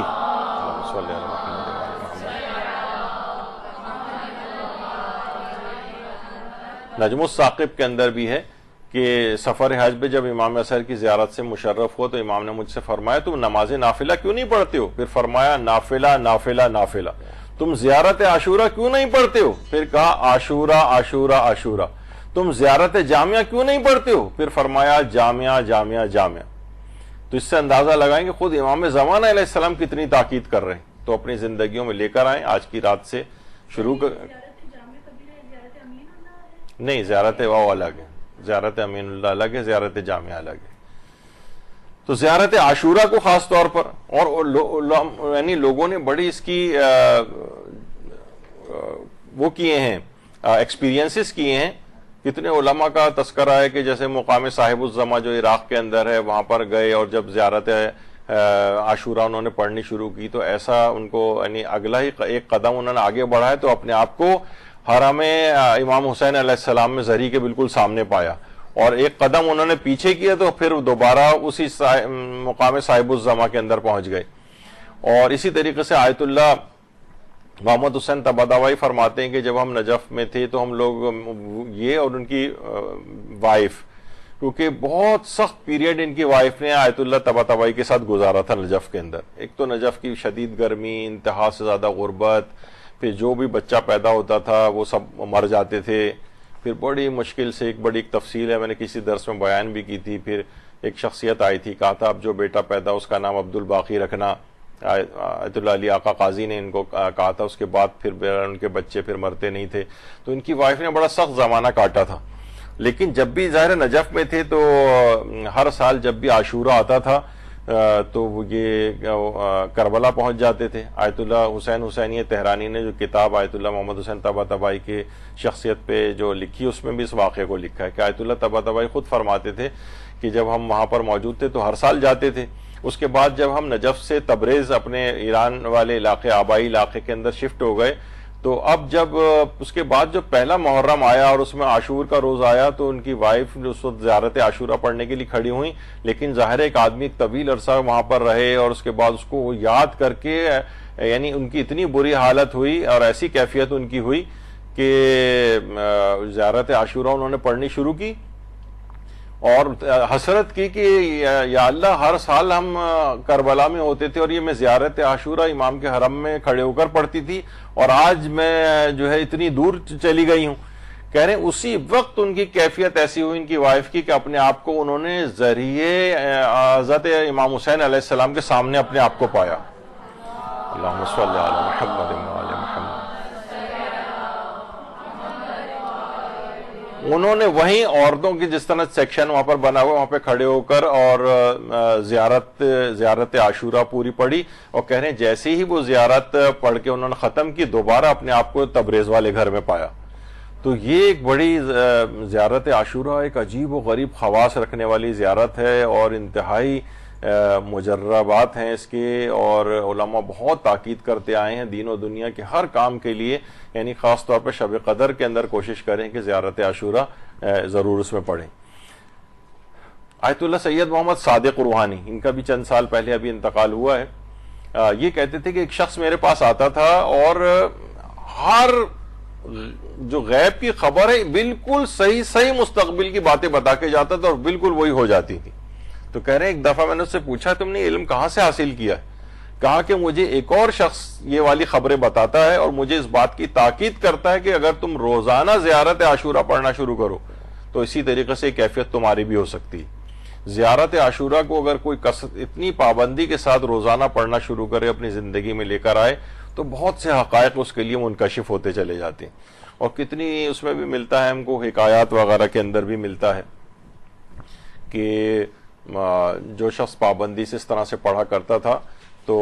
امام حسین علیہ السلام اس کے مرنے کے بعد 3 دفعہ اس کی قبر میں آئے اور ان کی قبر میں آنے کی برکت سے پورے اہل قبرستان، پورے قبرستان والوں کے مردوں پر سے عذاب جو ہے وہ معاف کر دیا گیا. تو وہ بھی زیارت عاشورہ اس انداز سے پڑھنے والا وہ شخص جو ہے وہ تھا. اسی طریقے سے حدیث قصہ کو پڑھنا. آیت اللہ علی آقا قاضی طباطبائی کے پاس جب بھی کوئی شخص جاتا تھا کہ میری فلاں مشکل ہو گئی ہے میں اس کو کیسے حل کروں، تو کہتے تھے تم تو حدیث قصہ پڑھو. حدیث قصہ پڑھنا ریکمینڈ کرتے ہیں ہمارے ہاں، کیونکہ بڑے سرسری طریقے سے اس کو پڑھا جاتا ہے، بہت اہمیت نہیں دی جاتی ہے. بس ایک چلو بھائی کوئی پروگرام ہے بس حدیث قصہ پڑھ لو، ایک فارمیلٹی کے طور پر ہے. ورنہ اصلاً حدیث قصہ ایسا کہ اتنے بڑے بڑے علماء اور عرفاء وہ لوگوں کو مشکلات کے حل کے لیے حدیث قصہ پڑھنے کو کہتے تھے. آیت اللہ عباس حسینی کاشانی، ان کے پاس اگر کوئی جاتا تھا اور کہتے تھے آغا اتنا بڑا میرا مسئلہ ہو گیا ہے، مجھے یعنی مشکل میری چھوٹی نہیں ہے اور مجھے کوئی حل بتائیں. کہتے تھے اگر مشکل بہت بڑی ہے نا تمہاری تو حدیث قصہ پڑھو، حدیث قصہ پڑھو. یہ مشکلات آج کی رات خاص طور پر شب قدر کے اندر کتنی مشکلات، پورے سال کی تقدیرات کے ہمیں اگلے سال تک جو مصیبتیں اور مشکلات لکھی جا چکی ہیں اور خدا نخواستہ قسمت میں، تو وہ اس رات حدیث قصہ کی برکت سے ان کو ہٹا دیجیے. یمحو اللہ ما یشاء و یثبت. آج کی رات خدا جو جس چیز کو چاہے گا باقی رکھے گا، جس چیز کو چاہے گا مٹا دے گا۔ حدیث قصہ کی برکت سے پورے سال کی مشکلات کو ہٹا دیجئے۔ وہ کہتے تھے بڑی مشکلات بھی ہیں، کتنی بڑی مشکل کیوں نہ ہو، اگر بڑی مشکل ہے تو کوئی بات نہیں، حدیث قصہ بھی بہت بڑی ہے، یعنی حدیث قصہ کی برکت سے وہ چیز دور ہو جائے گی۔ آقا علی مواحد ابتہی یہ فرماتے ہیں کہ ہم آیت اللہ فاضل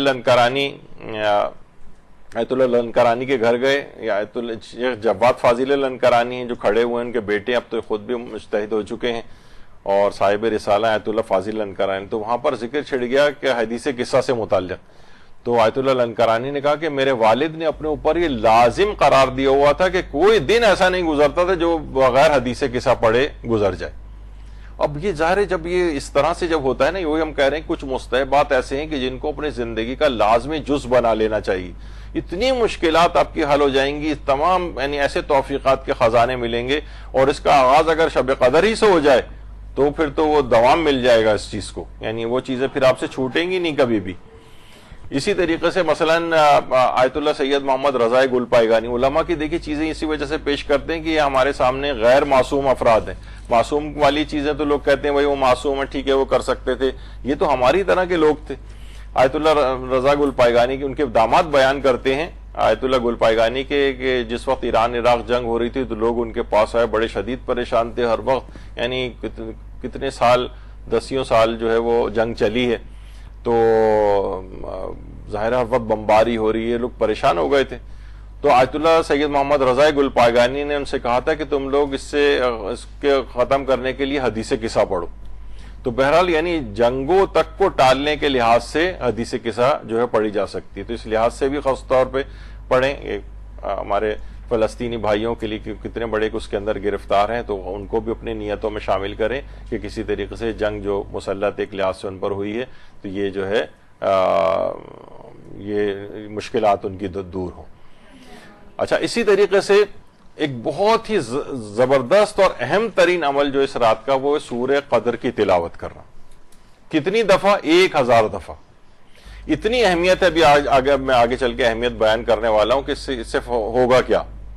یعنی اتنی اہمیت ہے کہ مثلا اگر 1000 میں نے خود کیلکولیشن کی کہ تقریباً 15 سیکنڈ سورہ قدر کو لگتے ہیں اگر اچھے طریقے سے پڑھیں، کوئی زیادہ غلطی اس میں نہ ہو، بالکل صحیح طرح سے، یعنی 1 منٹ میں 4 سورہ قدر پڑھی جا سکتی ہیں، تو تقریباً 4-4.5 گھنٹے لگتے ہیں سورہ قدر 1000 دفعہ پڑھنے میں، لیکن اور اعمال بھی تو کرنے ہیں۔ تو یہ کر سکتے ہیں اس کی اہمیت کے پیش نظر کہ ڈیوائیڈ کر لیں گھر والے، مثلا 5 افراد بھی گھر میں ہیں اور لوگ کہیں گے بھائی 200 تو تقریباً یعنی پونے گھنٹے کے اندر، یعنی آدھے گھنٹے پونے گھنٹے کے اندر بڑے آرام سے 200-250 کے قریب جو ہے نا وہ ہو جاتی ہے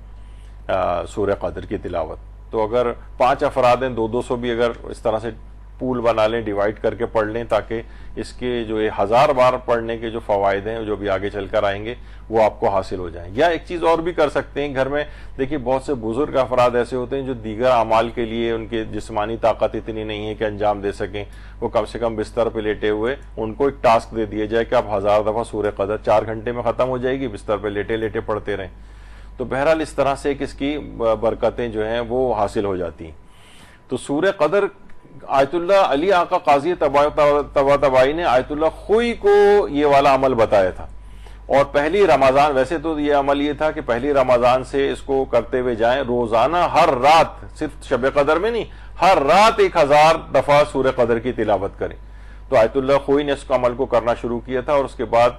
جب شب قدر آئی تھی اور جو اس میں اس کا اختتام کرنا تھا تو آقا خوئی نے پھر وہ جو میں نے تفصیل سے واقعہ بھی آپ کی خدمت میں پچھلی دفعہ عرض کیا تھا کہ آقا خوئی نے اپنی پوری زندگی شروع سے لے کر آخر مرتے دم تک، یہاں تک کہ اس زمانے میں جبکہ جوان تھے آیت اللہ خوئی، لیکن آیت اللہ علی آقا قاضی طباطبائی نے ان کو جو عمل بتایا انہوں نے وہ عمل روزانہ کی بنیاد پہ انجام دیا، پھر اپنی آنکھوں سے عالم مکاشفہ میں شروع سے لے کر اور بالکل آخر انتقال تک کے مناظر اپنی آنکھوں سے دیکھے، پھر اس کے بعد انہوں نے جا کر آیت اللہ علی آقا قاضی طباطبائی کو اپنے مکاشفہ بتایا۔ انہوں نے کہا کہ تم، اس کا مطلب ہے کہ زیادہ دیر برداشت نہیں کر سکے، اگر تم اور برداشت کر جاتے اس چیز کو تو تم اپنے موت کے بعد کے مراحل کو بھی اپنی آنکھوں سے دیکھتے۔ تو بہرحال یہی 1000 دفعہ سورہ قدر کو پڑھنے کا یہ عمل تھا۔ مشکل ظاہر عمل ہے روزانہ رمضان کی راتوں میں مثلاً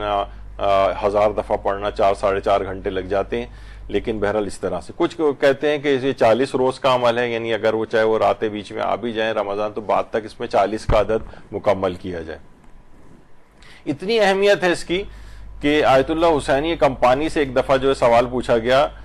کہ آپ کے ہونٹ ہر وقت کسی ذکر میں مصروف رہتے ہیں، حتیٰ کہ سلام و دعا اور بات چیت کے درمیان بھی آپ اس کو ترک نہیں کرتے، یہ کون سا ذکر ہے؟ تو آیت اللہ کمپانی نے مسکرا کر بڑے تامل سے جواب دیا، کتنا اچھا ہے کہ انسان روزانہ 1000 مرتبہ سورہ قدر کی تلاوت کرے۔ یعنی انہوں نے یہ نہیں کہا کہ میں ایسا کرتا ہوں، اس میں ذرا شہرت پسندی کا ایک دخل ہو جاتا ہے کہ میں ایسا کرتا ہوں، کہا کہ کتنا ہی اچھا ہو کہ انسان روزانہ 1000 مرتبہ سورہ قدر کی تلاوت کرے۔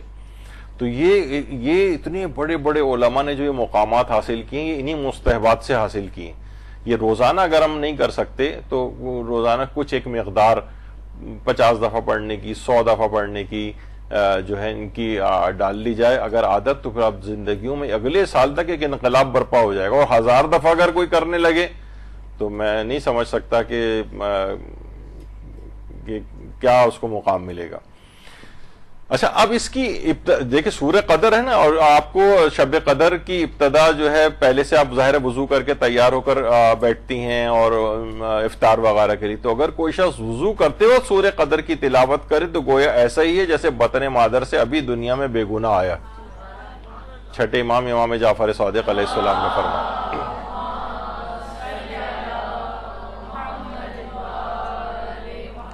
سفینۃ البحار میں تو یعنی اس کی ابتدا آپ سورہ قدر کی اسی وقت سے کر دیں، یعنی جس وقت آپ وضو کریں نماز مغربین کے لیے، اور اگر ظاہر غسل ویسے کفایت کرتا ہے، لیکن یہ کہ اچھا غسل کو کوشش کریں کہ جو غسل شب قدر ہے آیت اللہ سیستانی فرماتے ہیں کہ اسے غروب سے پہلے انجام نہ دیں، غروب سے پہلے انجام نہ دیں، بلکہ غروب کے بعد جو ایک سرخی سی آسمان پر چھائی ہوئی ہوتی ہے اس کے زوال سے کچھ پہلے انجام دیا جا سکتا ہے۔ یعنی اگر تھوڑا سا اس کی وجہ سے غروب آفتاب کے بعد اگر آپ غسل کریں اور تھوڑا سا اس کی وجہ سے افطار اگر آپ کا لیٹ ہو جائے 5-10 منٹ تو کوئی حرج نہیں ہے، جو ایک صحیح وقت ہے، یعنی بجائے اس کے کیا آپ غروب آفتاب سے بہت سے لوگ 10-15 منٹ پہلے سے غسل کر کے بیٹھے ہوتے ہیں، وہ کافی بھی نہیں ہوتا اور وضو کے لیے بھی کفایت نہیں کرتا ہے۔ تو بہرحال وضو کرتے وقت سورہ قدر کی تلاوت، پھر جب اس وقت آپ افطار کر رہے ہیں اس وقت کوئی شخص افطاری اور سحری میں چوتھے امام فرماتے ہیں اگر سورہ قدر کی تلاوت کرے تو اس شخص کی طرح ہے جو رائے خدا میں اپنے خون میں لت پت ہو، یعنی اتنا سادہ ثواب۔ کتاب الاقبال میں ابن طاؤس نے اس روایت کو لکھا ہے، یعنی ایک آپ کو وضو کرتے وقت سورہ قدر پڑھنی ہے، پھر اس کے بعد افطار کے وقت سورہ قدر پڑھنی ہے، سحری کے وقت ہو تو سحری کے وقت۔ اور امام محمد تقی جواد علیہ الصلوۃ والسلام سے مروی ایک روایت ہے، اللہم صلی علی محمد وعلی محمد، کہ اگر کوئی شخص اپنی نمازوں میں بھی آپ کو مغرب کی نماز پڑھنی ہے، عشاء کی نماز پڑھنی ہے، اس میں بھی پہلی رکعت کے اندر الحمد کے بعد سورہ قدر ہی کا انتخاب کریں۔ امام فرماتے ہیں جس وقت کوئی نماز میں سورہ قدر پڑھتا ہے تو وہ اس کی نماز بارگاہ الہی میں اسی وقت قبول ہو جاتی اور اس کے کو اعلیٰ علیین میں اس کو جو ہے وہ لے جاتی ہے، یعنی اس کو پڑھنے والا گویا اعلیٰ، یہ تو ہم نے ظاہر ایک تصوراتی چیز ہے، اعلیٰ علیین پتہ نہیں کون سا جنت کا کوئی جو ہے وہ مقام ہوگا، کیا اس کے اندر چیزیں ہوں گی، تو یہ سورہ قدر آپ کو یہ فوائد جو ہے وہ اس لحاظ سے دلواتی۔ اور اگر کوئی شخص نماز کے بعد یعنی نماز پڑھ لیتا ہے اور اس میں سورہ قدر پڑھتا ہے تو اس سے کہا جاتا ہے کہ شخص تیرے پچھلے سارے گناہ معاف ہو گئے، اب نئے سرے سے زندگی شروع کر۔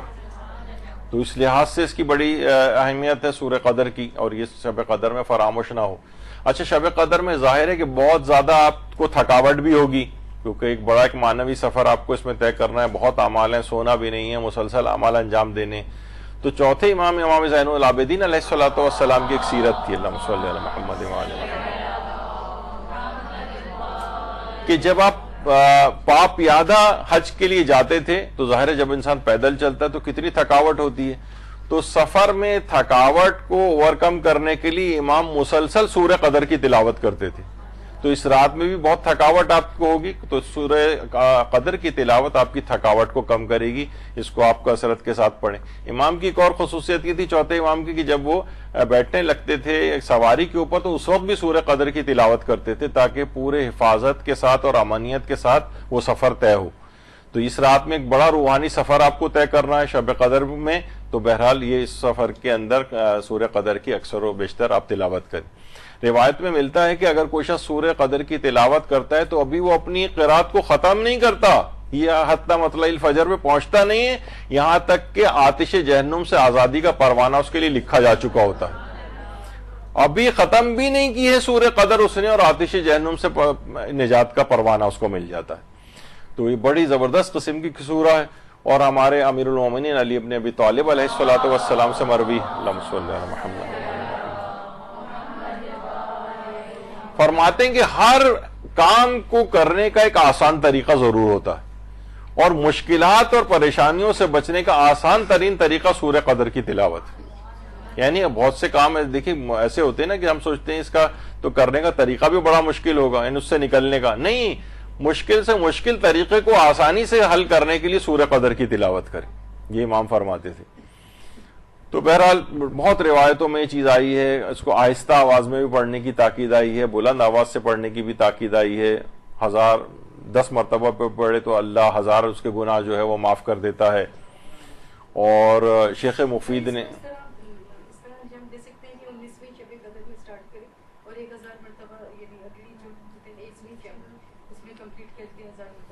بس وہ تو جتنی، کیونکہ واجبات والا تو مسئلہ ہے نہیں، لیکن بہرحال شب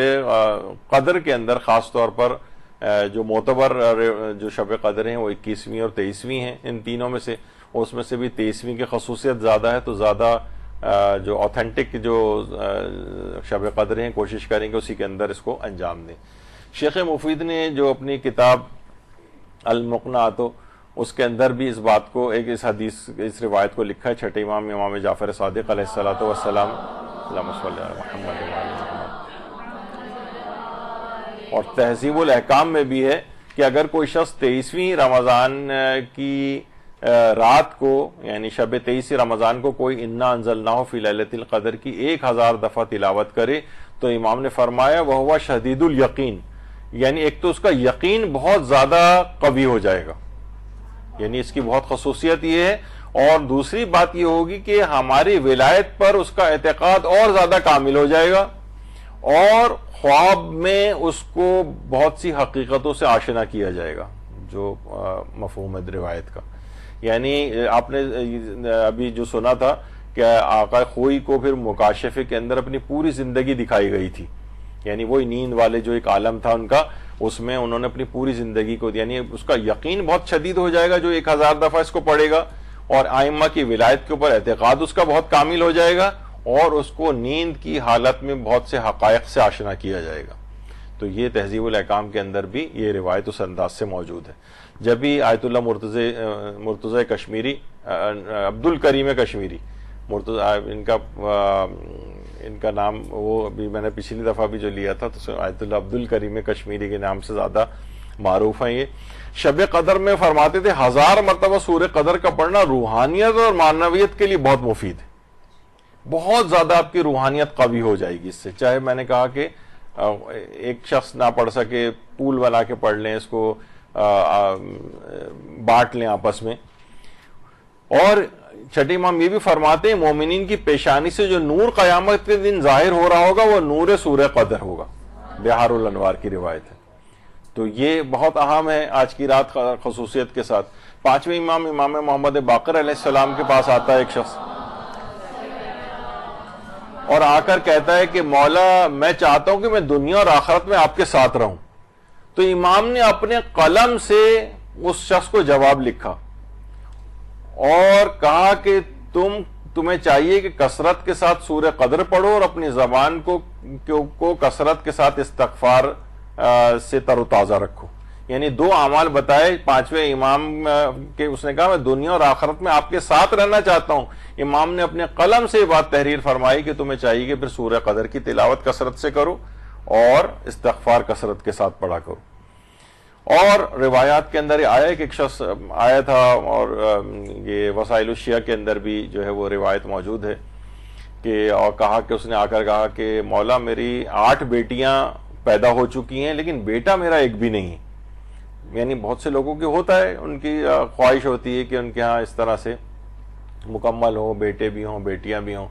اور اس لحاظ سے جو ہے وہ بہرحال اولاد کثرت سے پیدا بھی کرتے چلے جاتے ہیں کہ بہرحال کبھی تو ان میں بیٹا ہوگا. تو 8 بیٹیاں ہو گئیں اس کی. تو امام نے ایک خاص ایک طریقہ کار اس کو بتایا. ابھی میں وہ ڈسکس نہیں کر رہا، پھر وہ عملیات کے اس میں بہت یعنی تفصیل میں چلے جاتے ہیں. بہرحال اس میں سورہ قدر ہی 7 مرتبہ 2 مقامات پہ پڑھنی تھی خاص طریقہ کار سے، جو کہ ابھی فی الحال بتانے کا موقع نہیں ہے. اس شخص نے اس کے اوپر عمل کیا اور اس کے بعد اس کے 7 بیٹے پیدا ہوئے، 7 بیٹے. اور اس شخص نے پھر جتنے بھی افراد کو یہ عمل جو امام نے اس کو بتایا تھا، جتنے لوگوں کو بھی بتایا اور انہوں نے اس کے اوپر عمل کیا، ان سب کے یہاں بھی اسی طرح سے کثرت کے ساتھ اولاد نرینہ پیدا ہوئیں. تو بہرحال یہ اس طرح سے یعنی یہ بھی سورہ قدر ہی کا عمل ہے. سورہ قدر کے اندر اتنی خصوصیات ہیں، اتنی برکتیں ہیں حقیقتاً، کہ جب بھی روایت میں پیغمبر اکرم صلی اللہ علیہ وآلہ وسلم فرماتے ہیں کہ جو شخص بھی سورہ قدر کی تلاوت کرے گا، اللہ اس کو ماہ رمضان میں روزے رکھنے اور شب قدر میں جاگتے رہنے کا ثواب عطا فرمائے گا. یعنی عام دنوں میں بھی شب قدر کا ثواب ملے گا آپ کو اگر آپ سورہ قدر کی تلاوت کریں گے. رمضان کے روزے کا ثواب بھی عام دنوں میں اور شب قدر کو جاگتے رہنے کا ثواب بھی عام دنوں کے اندر ملے گا. تو یہ ایک بڑی خصوصیت ہے. اور خاص طور پر نماز فجر کے بعد علماء فرماتے ہیں اگر 10 مرتبہ سورہ قدر کی کوئی تلاوت کر لیتا ہے، اور ابھی بھی کرنی چاہیے جس وقت نماز فجر ہوگی، شب قدر گزرنے کے بعد 10 مرتبہ اگر کوئی شخص سورہ قدر کی تلاوت کرے تو رزق اور روزی کے سلسلے میں اتنے عجائبات کا مشاہدہ کرے گا کہ اس کے تصور میں نہیں ہوں گے کہ یہ کیا ہوا کہ میری پوری زندگی مالی تبدیل ہو کر رہ گئی. یعنی روزانہ نماز فجر کے بعد 10 مرتبہ سورہ قدر کی تلاوت یہ انسان کی مادی اور یہ جو مالی زندگی ہے اس کو بدل کے رکھ دیتی ہے. تو یہ ایک بہت اہمیت ہے اس بات کی، اور وضو کے لحاظ سے تو بھی آپ نے سن لیا. اس کے بعد ایک اور ہے، اگر کوشش کریں کہ آپ اس رات سے اس کی ابتدا کر دیں، ایک سپارہ یا ایک پارہ قرآن کی روزانہ تلاوت. یعنی دیکھیے ہم نے اس سے پہلے بھی بیان کرتے آ رہے ہیں کہ اس طرح سے ہونا چاہیے تھا کہ 15 شعبان سے ایک پارہ روزانہ پڑھتے ہوئے آتے، اور شب قدر پہ جب اختتام ہو جاتا قرآن کا تو اس کے بعد اس کو امام زمانہ علیہ السلام یا 4 معصومین علیہ السلام کو وہ قرآن ہدیہ کر دیا جائے. کیونکہ دیکھیے اس میں ایک چیز کہلاتی ہے الحال المرتحل. چھٹے امام یہ جملے ارشاد فرماتے ہیں کہ پیغمبر اکرم صلی اللہ علیہ وآلہ وسلم سے سوال کیا گیا، اللہم صلی علی محمد وعلی محمد، کہ یا رسول اللہ کون سا شخص سب سے زیادہ بہتر ہے؟ آپ نے فرمایا الحال المرتحل. سوال کیا گیا یا رسول اللہ اس سے کیا مراد ہے؟ آپ نے فرمایا ایسا قرآن کو شروع کرنے والا شخص جو اس قرآن کو اختتام تک پہنچاتا ہے، جس کو شروع کیا ہوتا ہے اور ختم کرنے کے بعد قرآن کا پھر وہیں سے آغاز کر دیتا ہے. بس ایسے شخص کے لیے اللہ کے نزدیک قبول کی جانے والی ایک دعا ہے. پہلے سے آج کی رات کوئی بہت زندگی کی امپورٹنٹ ترین، یعنی آپ ساری کی لسٹ اگر بنائیں کہ یہ والی ایک دعا ٹاپ آف دی لسٹ ہے، وہ اگر آپ نے آج کی رات قرآن کا اختتام کریں، اور آج ہی کی رات سے، ابھی ہم نے کہا تھا نا کہ اہم کاموں میں یعنی اس کا اختتام شب قدر پہ ہو اور کسی دوسرے نیک کام کا آغاز شب قدر سے ہو جائے، تو تلاوت قرآن کو ختم کریں اور چند صفحات ہی کیوں نہ صحیح اگلے قرآن کو آج سے سٹارٹ کر دیں. تو ایک ایسی دعا خصوصیت کے ساتھ آپ کی قبول ہوگی کہ جو بہت آپ سوچیں گے ٹاپ آف دی لسٹ جو ہے یہ والی میری حاجت جو ہے پوری ہو جائے، تو وہ لازمی انشاءاللہ پوری ہو جائے گی. الحال المرتحل. تو بہرحال یہ جو ہے اس میں وہ بھی بات ہو گئی کہ یعنی آپ نے ایک نیک کام کا اختتام شب قدر پہ کیا ہے اور ایک نئے نیک کام کا آغاز کیا ہے، یعنی قرآن کو بالکل نئے سرے سے آپ نے شروع کر دیا ہے کہ اب آئندہ روزانہ کم سے کم میں ایک پارہ پڑھوں گی، یا کسی کی اتنی ہمت نہیں ہے تو ایک پاؤ بھر پارہ یعنی 25% پارہ روزانہ، کچھ رکوع اس کے پڑھنا، کوئی اپنا ایک خاص لائحہ عمل قرار دے لیں. اور اگر ایک پارہ روزانہ ہو جائے اور 1 سال تک ہو جائے تو اگلی شب قدر جب آئے گی تو آپ اپنی یہیں پہ انشاءاللہ ہم سب لوگ دوبارہ اگر زندگی رہی تو بیٹھے ہوں گے تو آپ اپنی کیفیات کو دیکھیے گا کہ کتنی زیادہ میرے اندر ایک انقلابی، جو شب قدر کی برکات سے زندگی میں انقلاب لانا ہے نا، تو اس کے اندر ایک پارہ روزانہ جو ہے وہ تلاوت اس انداز سے کرنا ہے۔ جی 23ویں کو ہی ختم کریں، میرا یعنی مشورہ ہے کہ زیادہ معتبر وہی ہے، یعنی اس طرح سے پڑھتے ہوئے جائیں کہ شب قدر پہ اس کا اختتام ہو۔ اچھا، نیک عمل پر 1 سال تک کاربند رہنے کا فائدہ امام نے بتایا کہ جو شخص کوئی عمل کرنا چاہے اسے چاہیے کم سے کم 1 سال تک اس پر کاربند رہے، اس کے بعد اگر چاہے تو اس سے منہ پھیر سکتا ہے۔ اس کی وجہ یہ کہ سال میں لیلۃ القدر ہوتی ہے، ہو سکتا ہے وہ عمل اللہ کی پسندیدگی میں آ جائے۔ تو بہرحال یہ تمام چیزیں ایسی ہیں کہ ایسے ان کا آغاز بھی کریں نیک اعمال کا، اور انجام بھی یعنی اختتام تک بھی پہنچائیں۔ تو چاہے ختم قرآن کرنے کے بعد صرف اگلے قرآن کی سورہ الحمد کیوں نہ پڑھیں، لیکن آغاز کر دیں اور روزانہ اس طرح سے ایک پارہ پڑھتے ہوئے جائیں۔ اسی طریقے سے نوافل یومیہ کی پابندی، دیکھیے یہ ایک اور چیز جس کا ہم نے اس سے پہلے ذکر کیا تھا نا کہ نوافل یومیہ جو ہے وہ لوگ سے اپنی واجب نمازیں نہیں پڑھی جا رہی ہیں، تو وہ نوافل کہاں سے پڑھیں گے؟ دیکھیے ابھی ہم جو ذکر کر رہے تھے شیخ مرتضی انصاری علمی معجزہ کیسے بنے تھے، تو اس کی تقریباً 5 چیزیں علماء نے کہا کہ تو روزانہ زیارت عاشورہ کی تلاوت کرتے تھے، دوسری زیارت جامعہ کی تلاوت روزانہ کرتے تھے، تیسری چیز یہ کہ ایک پارہ قرآن کی روزانہ تلاوت کرتے تھے، چوتھی چیز یہ کہ نوافل یومیہ کی پابندی کرتے تھے، یعنی اتنی اس کے باوجود بھی یعنی جو روزانہ کے جو نوافل پڑھے جاتے ہیں اس کی، اور پانچویں روزانہ نماز جعفر تیار پڑھتے تھے۔ تو ایک علمی معجزہ ان کو ہونا ہی تھا، یعنی یہ چیزیں ایسی ہیں کہ جو شیخ انصاری کو علمی معجزہ بنا گئیں۔ تو بہرحال اس میں نوافل یومیہ۔ اچھا اب دیکھیں نوافل یومیہ، حدیث قرب نوافل کے نام سے ایک حدیث کافی مشہور ہے علماء میں، شیخ کلینی نے اصول کافی میں بھی لکھی ہے کہ راوی جو ہے وہ امام صادق سے نقل فرماتے ہیں کہ رسول اللہ نے اللہ سے نقل کرتے ہوئے بات فرمائی کہ اے میرے بندے، جب میرا بندہ نافلہ کے ذریعے مجھ سے قربت حاصل کرتا ہے کہ میں اس سے محبت کروں، تو جب میں اس سے محبت کرنے لگتا ہوں تو میں اس کا کان بن جاتا ہوں جس سے وہ سنتا ہے، اللہ کہہ رہا ہے، میں اس کی آنکھ بن جاتا ہوں جس سے وہ دیکھتا ہے، میں اس کی زبان بن جاتا ہوں جس سے وہ بات کرتا ہے، میں اس کا ہاتھ بن جاتا ہوں جس سے وہ کچھ اٹھاتا ہے، جب وہ مجھے بلاتا ہے یعنی دعا کرتا ہے تو میں اس کو عطا کرتا ہوں۔ یہ حدیث قرب نوافل ہے، یعنی یہ جو نوافل آپ انجام دے رہی ہیں، نماز نافلہ بھی، ہر نماز کے کچھ نافلہ ہیں، اگر اس کو انسان پڑھنا شروع کرے تو اس میں یعنی اللہ کہہ رہا ہے کہ یعنی ایک لحاظ سے کچھ خدائی صفات کا پرتو اس کے اندر آنے لگتا ہے اس بندے کے اندر۔ تو بہرحال یہ ایک بڑی مشہور ایک حدیث ہے جس پہ علماء کی کافی بحثیں اور چیزیں ہیں اس موضوع کے اوپر۔ تو اگر کوئی شخص نماز نافلہ کی اس طرح سے پابندی کرنا شروع کرے تو یہ نوافل تعقیبات یہ جتنے بھی ہیں، اچھا اس میں کچھ دیکھیے کچھ فوائد بھی ہیں، آسانیاں بھی ہیں۔ مثلا پوری 11 رکعتیں جو نماز شب کی آپ نہ پڑھ سکیں تو 3 رکعت پڑھ لیں، 3 رکعت نہ پڑھ سکیں تو 1 رکعت پڑھ لیں، اور نافلہ عصر جو ہے جو 8 رکعتیں ہیں اس میں 8 نہیں پڑھ سکتے 4 پڑھ لیں، ورنہ 2 رکعت بھی پڑھ سکتے ہیں۔ اور اسی طریقے سے نافلہ ظہر اور نافلہ مغرب میں بھی جو ہے وہ کم سے کم رجاء مطلوبیت کی نیت سے آپ جو ہے وہ کر سکتے ہیں۔ یعنی اتنی سہولیات اللہ نے آپ کو اس میں دی ہیں، آیت اللہ سیستانی نے لکھی ہیں کہ اتنی زیادہ نہیں پڑھ سکتے، 8 رکعت نہیں پڑھ سکتے نافلہ، تو 2 رکعت کے اوپر آ جاؤ لیکن پڑھو ضرور۔ تو اس کی کیونکہ اس کے بہت زیادہ فوائد ہیں، اور حتیٰ کہ اگر کبھی نوافل قضا بھی ہو جائیں تو لوگ بڑے حیران ہوتے ہیں کہ بھئی کوئی یہ واجب تھوڑی کہ ان کی قضا ہے، نہیں، نافلہ کی بھی قضا ہوتی، نماز شب کی بھی قضا ہوتی۔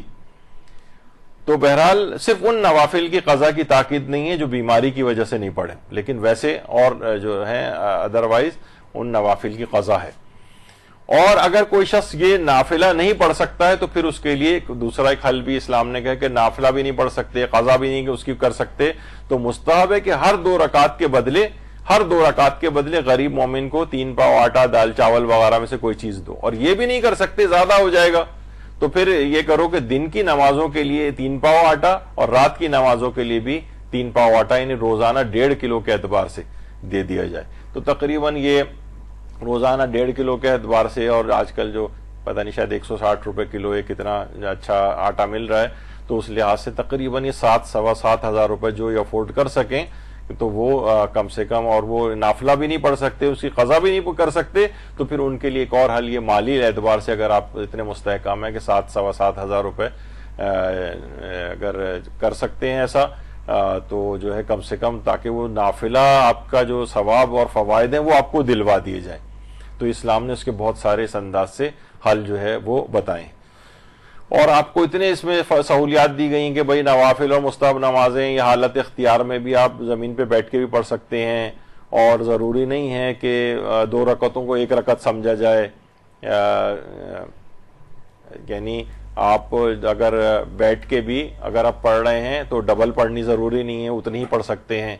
اور اسی طریقے سے تو یہ بہرحال نافلہ نمازوں کا یہ آپ کے سامنے ایک طریقہ کار ہے، یہ بہت اہم ہے. اور اس کے بعد اگلا جو طریقہ ہے جس سے ہم اپنی زندگی میں انقلاب لا سکتے ہیں وہ ہے اوقات فضیلت میں نمازوں کی ادائیگی شروع کریں. اوقات فضیلت میں یعنی روایتوں میں ہے، چھٹے امام فرماتے ہیں، امام جعفر صادق علیہ الصلوۃ والسلام، کہ اول وقت کی آخری وقت پر اتنی زیادہ فضیلت ہے جتنی آخرت کی فضیلت دنیا پر ہے. یعنی نمازوں کے اول اوقات کی اتنی فضیلت ہے، آخرت کو جتنی دنیا پہ فضیلت ہے. تصور کریں آپ، یعنی اول وقت نماز کی اتنی زیادہ طاقت ہے، جس تصویر میں بھی دکھائی گئی. اس طرح آپ کو زیادہ سمجھ میں آتے ہیں نا، وائی فائی کے سگنلز جو ہے نا یہ فل آ رہے ہیں اور ایک جگہ بالکل ہی معمولی سے آ رہے ہوں، تو یہ والی جو ہے نا اس کے اندر اتنی پاورفل جو ہے یہ نماز ہوتی. میں نے ایک دفعہ پہلے بھی بتایا تھا، ایران کے ایک صدر گزرے، شہید ہو گئے تھے بعد میں، محمد علی رجائی. انہوں نے تو اپنے اوپر عہد کر کے واجب کیا ہوا تھا کہ اگر میں کسی دن نماز کو اول وقت پہ نہ پڑھوں اور اس سے پہلے کھانا کھا لوں تو میں اگلے دن روزہ رکھوں گا. اپنے اوپر واجب قرار دیا ہوا تھا انہوں نے. یعنی اس طرح سے واقعتاً انسان اگر اول وقت میں نمازوں کی ادائیگی کو وہ بنا لے اپنا. یہاں پر بھی میں نے ایک دفعہ شاید پہلے بتایا تھا کہ چھوٹے بچوں کی کلاس ہو رہی تھی، تو اس میں نے ان کو ایک طریقہ بتایا تھا، اگر آپ چاہتے ہیں کہ ہر اپنے امتحان میں اول آئیں تو ہر نمازوں کو اول اوقات میں پڑھنا شروع کر دو. یعنی واقعتاً انسان دین بہت ساری اپنی چیزوں میں وہ فرسٹ ہونے لگے گا، وہ اولیت حاصل کرنے لگے گا. نمازوں کو ان کے اول اوقات میں آپ کوشش کر کے انجام دیں. اور اس حد تک کہ چھٹے امام فرماتے ہیں اول وقت کی فضیلت آخر وقت کے مقابلے میں ہر مومن کے لیے اس کے مال اور اولاد سے بھی بہتر ہے. یعنی اب اس کی اولاد سے بھی بہتر یہ ہے کہ تم نمازوں کو اول اوقات کے اندر جو ہے وہ پڑھو، اوقات فضیلت میں. امام خمینی فرماتے تھے جوانی کے زمانے میں ہم جمعرات اور جمعے کے دن تفریح کے غرض سے شہر سے باہر جاتے تھے. زیادہ تر ہم لوگ جمکران کی طرف جاتے تھے. برف باری اور سردی کے زمانے میں زیادہ تر محفل اپنے کمرے میں ہی ہماری ہوتی تھی، لیکن جب مؤذن کی آواز کان میں آتی تھی تو سب لوگ نماز کے لیے کھڑے ہو جاتے تھے. جیسے وہ ملتا نہیں روایتوں میں پیغمبر کی ازواج فرماتی ہیں کہ رسول اللہ ہم سے باتیں کر رہے ہوتے تھے اور جیسی اذان کا وقت ہوتا، نماز کا وقت آتا ہے، اس طرح سے کھڑے ہو جاتے تھے جیسے ہمیں پہچانتے ہی نہ ہوں. یعنی پھر اس کے بعد کوئی اور بات نہیں ہوتی تھی. تو جو کوئی بھی شخص اگر اس بات کا ارادہ کر لے کہ ہر نماز کو اول وقت میں حتی الامکان انجام دے گا. ہاں کبھی ایسا ہو سکتا ہے کوئی ایسا کام ہو، کوئی مہمان آیا ہو یا کچھ ہو، مہمان کو بھی چاہیں تو کہیں گے بھائی نماز کا ٹائم ہو گیا، آئیے آپ بھی پڑھ لیں، یا نہیں پاسبل کبھی کبھار تو ایک الگ بات ہے. لیکن کوشش کریں کہ ہر نماز کو یہ آج کی رات سے اپنے اس میں پروگرام میں شامل کر لیں کہ اگلے سال تک کا جو برنامہ ہے اس میں نمازوں کو اول اوقات میں ادا کروں گی. آیت اللہ بہجت یہ فرماتے تھے جو افراد اول وقت میں نماز پڑھنے کے پابند ہیں وہ صلاۃ کاملہ پڑھنے کے عادی ہیں. صلاۃ کاملہ کہتے تھے اول وقت نماز میں جو پڑھتا ہے وہ کامل ترین نماز پڑھتا ہے. وہ فرماتے تھے اگر تھوڑا سا اپنا خیال رکھیں گے تو دیکھیں گے نماز کے بعد کی حالت نماز سے پہلے کی حالت سے بالکل جدا ہے. یعنی اگر واقعتاً کوئی اول وقت میں نماز پڑھتا ہے تو اپنے اندر ان تبدیلیوں کو وہ محسوس بھی کرے گا. اور جب بھی بعض روایت میں کتاب غیبت میں شیخ طوسی نے وسائل الشیعہ میں بھی امام زمانہ علیہ الصلوۃ والسلام سے روایت ہے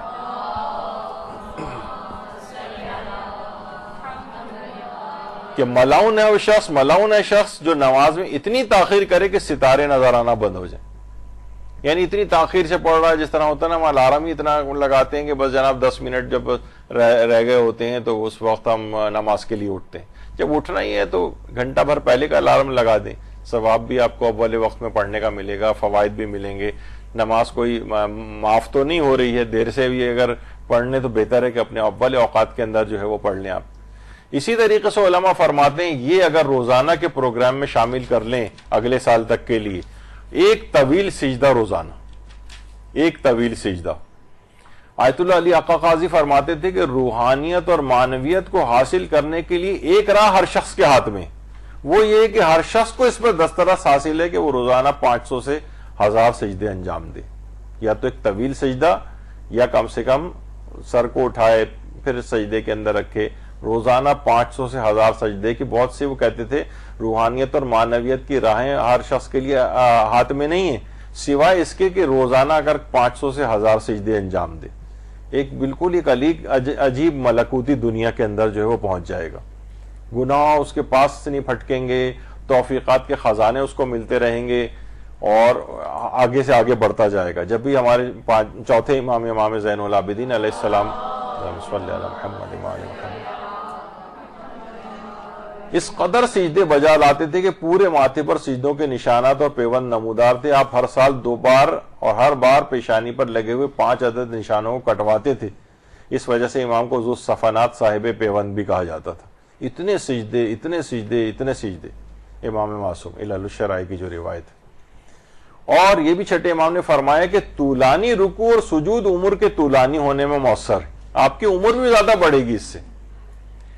بلکہ یہ بھی علماء کا کہنا ہے کہ مشکلات کو اگر چھوٹا کرنا ہے نا آپ نے تو سجدوں کو طول دے دیجئے، یعنی مشکلات خود بخود چھوٹی ہوتی چلی، جتنے سجدے طویل ہوں گے اتنی مشکلات چھوٹی اور کم ہوتی چلی جائیں گی، تو یہ اور آپ کی عمر بھی بڑھے گی اس سے، تو رکوع کو بھی طول دیں، سجود کو بھی طول دیں۔ اور ہمارے 7ویں امام موسیٰ کاظم علیہ الصلوۃ والسلام اللہم صلی علی محمد صبح سے ظہر تک ایک ہی سجدے میں وقت گزار دیتے تھے اور اسی طرح سے زمین سے سینہ لگائے رہتے تھے۔ تو بہرحال بہار میں علامہ مجلسی نے اس روایت کو لکھا ہے، یہ ائمہ کی سیرت ہے ہماری، اور مولا علی یہ بھی بات ارشاد فرماتے ہیں کہ اگر نمازی کو علم ہو جائے کتنی رحمتوں نے سے گھیرا ہوا ہے تو وہ کبھی سجدے سے سر نہ اٹھائے، تو ایک سجدہ ایک والی جگہ ایک گھر میں بنا لیں، روزانہ ایک طویل سجدہ کم سے کم انجام دیں، ایک طویل سجدہ، مثلا ذکر بھی چاہے جب سجدے میں سر رکھی دیا تو ذکر پڑھنے میں کیا قباحت ہے، تو ذکر بھی پڑھیں اس کے اندر، نہیں بھی پڑھیں تو بھی کوئی نہیں، کوئی مخصوص ذکر نہیں، وہی جو آپ سجدے کے اندر پڑھتی ہیں عام طور پر، یا کوئی سبحان اللہ سبحان اللہ سبحان اللہ الحمدللہ الحمدللہ الحمدللہ، یا اللہ اکبر، یا تسبیحات 4 یا سبحان ربی الاعلیٰ، یا کوئی بھی اس طرح سے، تو ایک طویل سجدہ۔ اب وہ اپنی ہمت اور طاقت کے مطابق آپ بتدریج اس کو اگر بڑھاتے جائیں، وقت کو ہو سکتا ہے پہلے 2-3 منٹ میں ہی آپ تھک جائیں اس کی، لیکن جیسے جیسے دن گزریں گے ویسے ویسے اس سجدے کی طاقت بڑھے گی۔ اور قرآن کی جو آیت بھی ہے تو اس میں بھی ہے کہ سجدہ کر کے قرب خدا کو حاصل کرو۔ اور 5ویں امام یہ بھی جملے ارشاد فرماتے ہیں کہ چوتھے امام صحرا کی جانب جب چلے اور آپ کے پیچھے پیچھے آپ کا غلام بھی ساتھ چلا تو اس نے دیکھا کہ چوتھے امام ایک سخت اور کھردرے پتھر پر سربست سجود ہیں اور کہہ رہے ہیں لا الہ الا اللہ ابدا حقا حقا، لا الہ الا اللہ تعبدا ورقا، لا الہ الا اللہ ایمانا وصدقا۔ راوی نے شمار کیا کہ آپ نے کلمات 1000 مرتبہ ادا کیے، پھر سر کو سجدے سے اٹھایا۔ تو آپ سوچیں گے اللہم صلی علی محمد وآل محمد، تو یہ جو طویل سجدے ہیں یہ بہت روحانی تکامل کے لیے، آپ کو روحانی طور پر بلند کرنے کے لیے، دیکھیے یہ رمضان یہی ہے۔ ہمارے عام طور پر ہم لوگ یہ دیکھ رہے ہیں کہ رمضان عجیب اور غریب گیم شوز کے اندر آپ دیکھ رہے ہیں، ٹی وی دیکھنے کے لیے نگاہ کو، اس میں ٹی وی میں بھی جناب وہ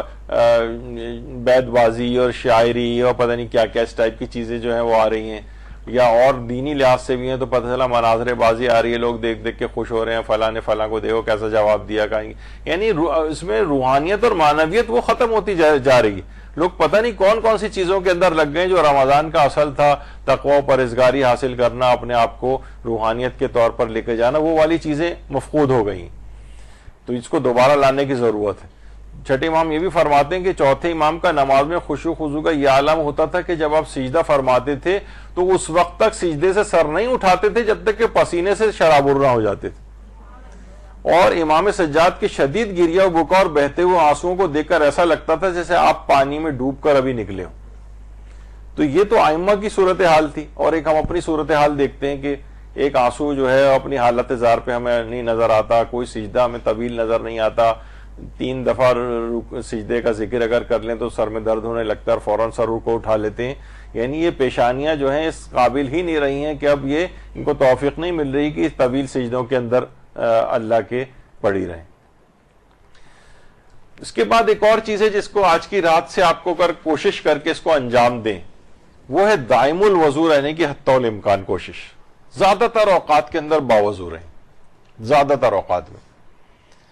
روایت میں آیا ہے کہ پیغمبر فرماتے ہیں زیادہ سے زیادہ وضو کے ساتھ رہا کرو، ہمیشہ باوضو رہو گے تو قیامت کے دن پول صراط سے اس طرح عبور کرو گے جیسے بادل گزر جاتے ہیں۔ اور وضو کے ساتھ رہنا بہت بڑی فضیلت ہے۔ ایک روایت میں یہ بھی آیا کہ جو شخص وضو کی حالت میں مر جائے تو خدا کے ہاں شہید کا درجہ پاتا ہے۔ فضائل خصائل جو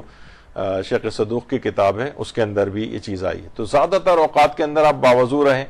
اور اس حالت میں انسان اگر مر بھی جائے، ایک تو عمر زیادہ ہوتی ہے اس کی، اور مر جائے تو شہادت کی موت اس کو ملتی ہے۔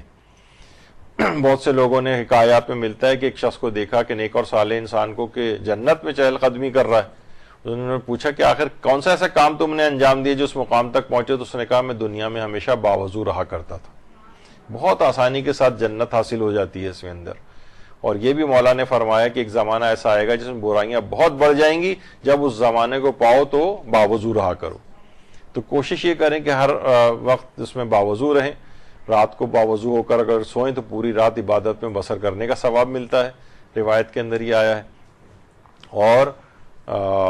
اب یہ تو آپ نے سن ہی لیا کہ عمر بھی بڑھتی ہے۔ اور اس کے بعد ایک اور جو چیز ہے، اگر یہ اس کی پاسداری ہو جائے اور روزانہ نہ ہو سکے تو ہفتے میں ایک دفعہ ہو جائے، مہینے میں ایک دفعہ ہو جائے، لیکن شیخ انصاری تو روزانہ پڑھتے تھے نماز جعفر طیار، روزانہ۔ اور میں نے اس سے پہلے بھی بتایا تھا کہ آج کی رات بھی جو آپ پڑھیں گے اور شب 23 بھی جو آپ نماز جعفر طیار پڑھیں گی تو تمام مومنین و مومنات کی تمام مشکلات کے حل کی نیت سے پڑھیں اس کو۔ تو علماء فرماتے ہیں کہ آپ کی تمام مشکلات، کوئی چاہے اس کے بعد آپ ذکر بھی نہ کریں، ساری مشکلات و پریشانیوں کو اللہ رفع فرما دے گا، کیونکہ آپ نے دوسرے مومنین کے نیت سے کہ پروردگار یہ جو میں نماز جعفر طیار پڑھنے جا رہی ہوں اس کے ذریعے تو تمام دنیا کے مومنین کی مشکلات کو حل فرما دے اور مسلمانوں کی مشکلات کو حل فرما دے، تو یہ خود دعا آپ کے اپنے حق میں قبول ہو جاتی ہے۔ تو نماز جعفر طیار کی اگر پابندی روزانہ اگر اس انداز سے کی جائے۔ نماز شب کی پابندی، اگر دیکھیے اب بھی اس رمضان اور شب قدر میں بھی آپ نے ابھی تک نماز شب کی پابند نہیں ہوئی ہیں تو پھر آخر کب پابند ہوگی؟ دیکھیے وہی ہے نا کہ یعنی اس سے زیادہ اور اچھا موقع آپ کو کون سا ملے گا کہ رمضان بھی اور شب قدر بھی بس پابندی کر لیں کہ پروردگار بس آج سے میں عہد کرتی ہوں کہ روزانہ نماز شب پڑھوں گی۔ اور آقا سستانی کی مقلدات کے لیے تو اور اتنی آسانی ہے کہ نماز مغربین پڑھتے ہی فوراً بعد نماز شب آپ پڑھ سکتی ہیں، نماز شب کے فوراً بعد ہی نافلہ صبح بھی پڑھ سکتی ہیں۔ جو نافلہ کا بھی آپ نے سنا تھا کہ بعض اوقات ہوتا ہے نا کہ اتنی صبح کو اٹھ کے ہمیں پڑھنا مشکل ہے، تو ٹھیک ہے وہ زیادہ فضیلت کا ٹائم ہے لیکن وقت ابھی شروع ہو جاتا ہے، یعنی نماز مغربین پڑھنے کے فوراً بعد بھی آپ نماز شب پڑھ سکتی ہیں، نماز شب کے فوراً بعد نافلہ صبح پڑھ سکتی ہیں۔ تو نماز شب کی پابندی یہ اگر کر لی جائے۔ اور پھر دیکھیے قرآن کے اندر یہ بھی آیا سورہ اسراء میں کہ وَمِنَ اللَّيْلِ فَتَحَجَّتْ بِهِ نَافِلَةً لَكَ عَسَىٰ أَن يَبْعَثَكَ رَبُّكَ مَقَامًا مَحْمُودًا، کہ اے رسول یہ نماز شب کی آپ نماز شب پڑھا کریں کیونکہ اللہ آپ کو مقام محمود پر پہنچا دیں۔ رسول اللہ کو بھی مقام محمود جو ہے وہ نماز شب کی وجہ سے حاصل ہو رہا ہے، اتنے بڑے مقام پہ پیغمبر پہنچے ہیں، تو یہ کیسے ممکن ہے کہ پیغمبر کا امتی اور ان کا کوئی چاہنے والا اگر کوئی نماز شب کا پابند ہو جائے تو وہ کسی بڑے مقام تک نہ پہنچ سکے، وہ بھی کوئی نہ کوئی اپنے مرتبے کے لحاظ سے کسی نہ کسی مقام تک پہنچے گا۔ اور آیت اللہ خوئی خاص طور پہ ایک چیز اور کرتے تھے کہ وہ نماز شب پڑھنے کے بعد اس کا ثواب حضرت ام البنین سلام اللہ علیہ کو ہدیہ کرتے تھے. اللہم صلی علی محمد وعلی محمد.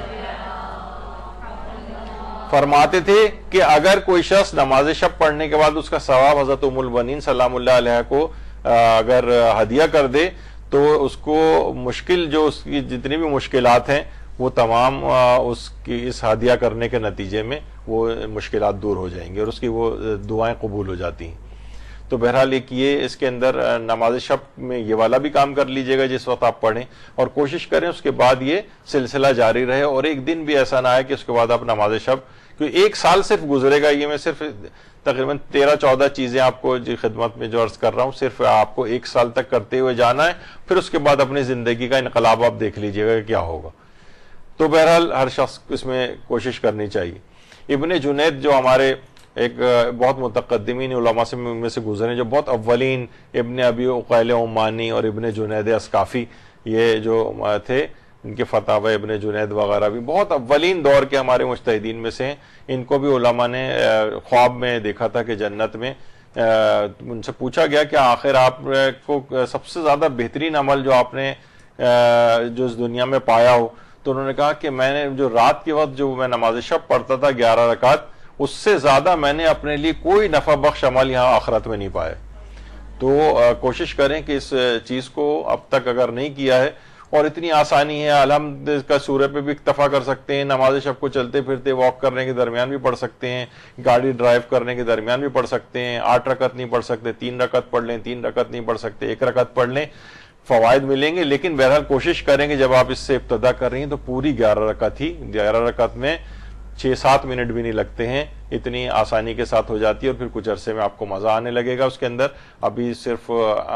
مختصر پہ اکتفا کریں. کوشش کریں اگلا عمل جو اس رات کو شروع ہو جانا چاہیے وہ قضا واجبات کی ادائیگی کا ہے. نمازیں اگر آپ کی کوئی قضا ہیں, چاہے تھوڑا تھوڑا کر کے صحیح, آپ نے اس کو نمٹانا شروع کر دیں. نماز فجر کی قضا, 1 دن کی نماز کی قضا آپ نے نمٹا دی, 2 دن کی, اس طرح سے کر کے, یعنی روزانہ کی بنیاد پہ کچھ نہ کچھ اپنی نمازیں قضا آپ, اگر اس دوران خدا نہ خواستہ کسی کے ساتھ ایسا مسئلہ پیش آتا ہے کہ وہ انتقال کر جاتا ہے, تو امام خمینی نے بھی لکھا ہے کہ انشاءاللہ رحمت خدا اس کے شامل حال ہوگی اور وہ بخش دیا جائے گا. تو بہرحال قضا واجبات کی ادائیگی, اور اس میں کوشش کریں کہ بس آپ سوچیں کہ اگر ابھی تک میں نے خمس نہیں نکالا تو اب بس آج سے میں نکال رہی ہوں خمس, کچھ نہ کچھ اس کی ابتدا آج سے کر دیں. نمازوں کی قضا کو انجام دینا شروع کر دیں. پچھلے آپ کے کچھ مالی واجبات ہیں, فطرے صحیح نہیں دیے, کفارے آپ نے نہیں نکالے, کفارہ تاخیر اور یہ وہ خواتین کے اوپر ہوتے ہیں, تو قضا واجبات کی ادائیگی کا کام شروع کر دیں. یہ ابتدا کر دیں اس رات سے کچھ نہ کچھ, اور اس کے بعد پھر ایسا نہ ہو کہ بھول جائیں اگلے سال تک. بس اپنی کاپی ڈائری مینٹین کریں کون کون سی چیزیں مجھ پر ہیں, تو پھر زندگی میں جب آپ کے اوپر نہیں ہوں گے نا, جب حقوق العباد اور حقوق الناس, تو پھر آپ خود ہی دیکھیں گے کہ واقعی یعنی ایک دم سے ہلکی پھلکی ہو جائیں گی آپ روحانی طور پر واجبات کی ادائیگی کے بعد. اسی طرح سے روزانہ 1 پارہ قرآن کی تلاوت, جیسے کہ ابھی آپ نے اس سے پہلے سنا کہ کم سے کم 1 پارہ روزانہ. اور آیت اللہ شیخ وحید خراسانی تو کہتے ہیں سورہ یاسین البتہ روزانہ اگر آپ پڑھ کر امام زمانہ کو ہدیہ کریں تو دنیا اور آخرت کی ہر سعادت حاصل ہو جاتی. تو یہ بھی اگر کوشش کر کے اگر کر سکیں, اور یہ بھی کریں کہ امام زمانہ کی کسی نہ کسی خدمت و نوکری میں کوئی اپنا مقام بنانے کی کوشش کریں, جو ہم نے 15 شعبان والی گفتگو میں آپ کے سامنے, کہ کوئی نہ کوئی امام زمانہ کی خدمت کا کام پکڑ لیں. آج کی رات سے اپنے ذوق کے مطابق کہ یہ والا کام بس میں نے پکڑ لیا, اس کام کے ذریعے میں امام زمانہ کی خدمت کروں گی. وہ جو آپ نے بیوٹیشنز والا جو سنا تھا کہ اپنے اس پروفیشن کے ذریعے انہوں نے خدمت کرنا شروع کر دی تھی, تو کوئی بھی چیز, کسی بھی چیز کا انتخاب آپ کریں اس لحاظ سے. اور ایک اور اہم ترین بات یہ ہے کہ فضول گفتگو اور فضول کاموں سے پرہیز کی سنجیدہ کوششیں کریں. یقین کیجئے اتنی زیادہ وقت آپ کا ضائع ہو رہا ہے اس کے اندر. اچھا ایک اور بھی صورتحال بڑی عجیب ہو گئی, لوگ اتنی اہم باتیں یہ سب آپ کے سامنے پیش کر رہے ہیں, یہ جب تقریریں اپلوڈ ہوتی ہیں لوگ کہتے ہیں بھائی یہ تو اتنی لمبی لمبی تقریریں سننے کا کسی کے پاس ٹائم نہیں ہے, کوئی ٹک ٹاک ٹائپ کی 1-1 منٹ والی کوئی ہمیں جو ہے نا وہ آپ دیں. تو یہ ٹک ٹاک اور اس طرح کی جو چیزیں ہیں نا, یہ 1-1 منٹ والی, یہ یعنی اس وجہ سے کہ فضول کاموں میں بہت وقت لگا دیا ہے اپنا.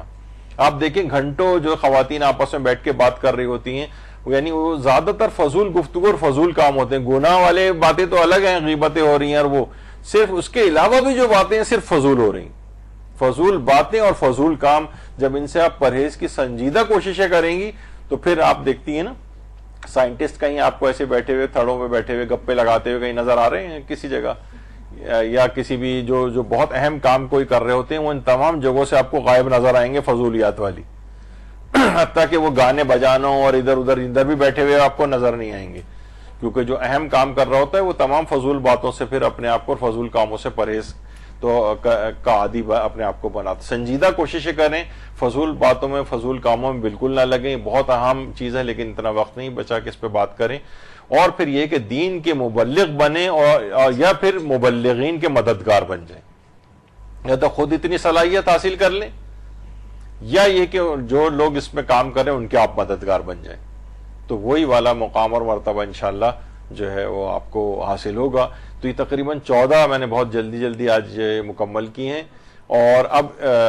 اور کوشش کریں کہ جو بیمار افراد اور سب کچھ ہیں، ایران میں بھی ایسا ہوتا ہے، اسپتالوں تک میں مریضوں تک کو جو ہے آج کی شب قدر کے، تاکہ وہ بھی اس کی برکتوں سے محروم نہ رہ جائیں. اب یہ جو 14 میں نے جو چیزیں آپ کو بتائی ہیں، ان کا بس ایک خلاصہ ایک جلدی دوبارہ کر دیتے ہیں. جو ہم نے 14 چیزیں ذکر کی ہیں کہ جو آپ کو پورے سال جو ہے اس پہ کاربند رہنا. ایک تو ایک شب قدر میں آپ نے عہد کر لیے کہ آئندہ کوئی گناہ نہیں کریں گے، اور انشاءاللہ اپنے آپ پوری کوشش کریں، شب قدر کی برکتیں آپ کے شامل حال ہوں گی اور آپ ہر گناہ سے اپنے آپ کو بچاتی جائیں گی. حصول علم کا باقاعدہ آغاز کر دیں، 1 گھنٹہ روزانہ اپنے لیے کم سے کم مخصوص کریں. اور ماشاءاللہ سے تقریباً خود مدرسے کے جو دروس جو آپ کو دیے جا رہے ہیں، ہمارے یوٹیوب چینل پہ 10,000 کے قریب درس موجود ہیں، ہر موضوع پہ موجود ہیں. روزانہ بھی ایک سلسلہ شروع کریں گی تو 30 سال روزانہ ایک بھی گھنٹہ سنیں گے تو 30 سال لگیں گے، یعنی آج سے لے کر. تو وہ اتنے اس کے 10,000 موضوعات اس کے اوپر ہیں. تو باقاعدہ اس میں آغاز کر دیں اگر آپ سننا چاہیں. اسی طرح سے اہم مستحبات پر کاربند ہونے کی ابتدا کر دیں، جس میں ہم نے زیارت عاشورہ، زیارت جامعہ اور حدیث قصہ وغیرہ کا تذکرہ کیا ہے. اسی طریقے سے 1 پارہ قرآن کی روزانہ تلاوت کرنا، یہ جتنا اپنی ہمت کے مطابق ہو آہستہ آہستہ کر کے بڑھا کے 1 پارے تک لے جائیں. نوافل یومیہ کی روزانہ پابندی، یا پھر اگر ادا میں مشکل ہو تو قضا ان کی انجام دے لیں. قضا بھی مشکل ہو تو پھر ہر 2 رکعت کے بدلے 1 مد آٹا، ورنہ پھر صبح اور دن اور رات کے نوافل روزانہ 1.5 کلو کے اعتبار سے نکال دیں تو انشاءاللہ اس کے فوائد بھی آپ کو جو ہے وہ ملیں گے. 1 طویل سجدہ روزانہ انجام دیں، یہ اس کے اندر بیان ہوا ہے آج. دائم الوضو رہنے کی ہمیشہ امکانی طور پہ کوشش کریں، زیادہ تر اوقات میں باوضو رہنے کی. نماز جعفر تیار روزانہ نہ پڑھ سکیں تو ہفتے میں کم سے کم 1 دفعہ ضرور جو ہے وہ پڑھ لیں. نماز شب کی تو روزانہ پابندی کریں اور 11 رکعت والی ہی ہو تو زیادہ بہتر ہے. قضا واجبات کی ادائیگی آج سے شروع کر دیں، ایسا نہ ہو کہ ان کی طرف سے لاپرواہ ہو جائیں، وہ نوافل انجام دی جا رہے ہیں اور قضا نہ اتارا جائے تو وہ بھی صحیح نہیں ہے. روزانہ 1 پارہ قرآن کی تلاوت جو ہے وہ کی جائے، یا اس سے کچھ کم اگر ممکن ہو. فضول کاموں اور گفتگو سے پرہیز کی سنجیدہ کوشش کریں اور کاموں اپنے اوقات کو کسی معیاری چیزوں کے اندر لگائیں. اور دین کے یا تو خود مبلغ بنیں یا مبلغین کے مددگار بنیں. یہ 14 نکاتی منصوبہ جو ہے اس کو آج کی رات سے آپ امپلیمنٹ کرنا شروع کریں. انشاءاللہ آپ دیکھیں گے کہ اگلے جو شب قدر آئے گی اس کے برکات سے زندگی میں ایک نمایاں انقلاب آپ کو محسوس ہوگا. تو بس اب گفتگو مکمل ہو گئی ہماری. انشاءاللہ آج کی رات سے اس کی برکات کا حصول شروع ہو جائے گا. وقت بہت محدود ہے، اعمال بہت زیادہ ہیں. اس حقیر کو بھی دعا میں یاد رکھیے گا، تمام مومنین و مومنات کو دعا میں یاد رکھیے گا. اپنی دعاؤں کو عام کرنے کی کوشش کیجیے گا. جو شب قدر کے جو پچھلے سالوں میں تو ہر سال ہی شب قدر کے درس ہوتے ہیں، تو تقریباً 15-20 درس تو اس کے اوپر موجود ہی ہیں جس میں شب قدر کے اور اہم ترین اعمال بھی جو ہیں وہ بتائے گئے ہیں. وہ بھی کوشش کر کے جو رائج عملیات ہیں ان کو بھی انجام دینے کی کوشش کریں، اور جو آج کی باتیں بتائی ہیں انشاءاللہ وہ کوشش کریں کہ عمل پیرا ہو ان کے اوپر. بس آخر میں یہی دعا ہے کہ کیونکہ یہ رات بہرحال شب ولایت بھی ہے اور آج کی رات تو شب شہادت بھی ہے، امیر المومنین علیہ الصلوۃ والسلام کا وسیلہ قرار دیں اپنی تمام دعاؤں میں، اور تمام مومنوں و مومنات کو بھی اپنی دعاؤں میں ضرور یاد رکھیں۔ وصلی اللہ علی محمد وآلہ الطیبین الطاہرین۔ درود بھیجیں۔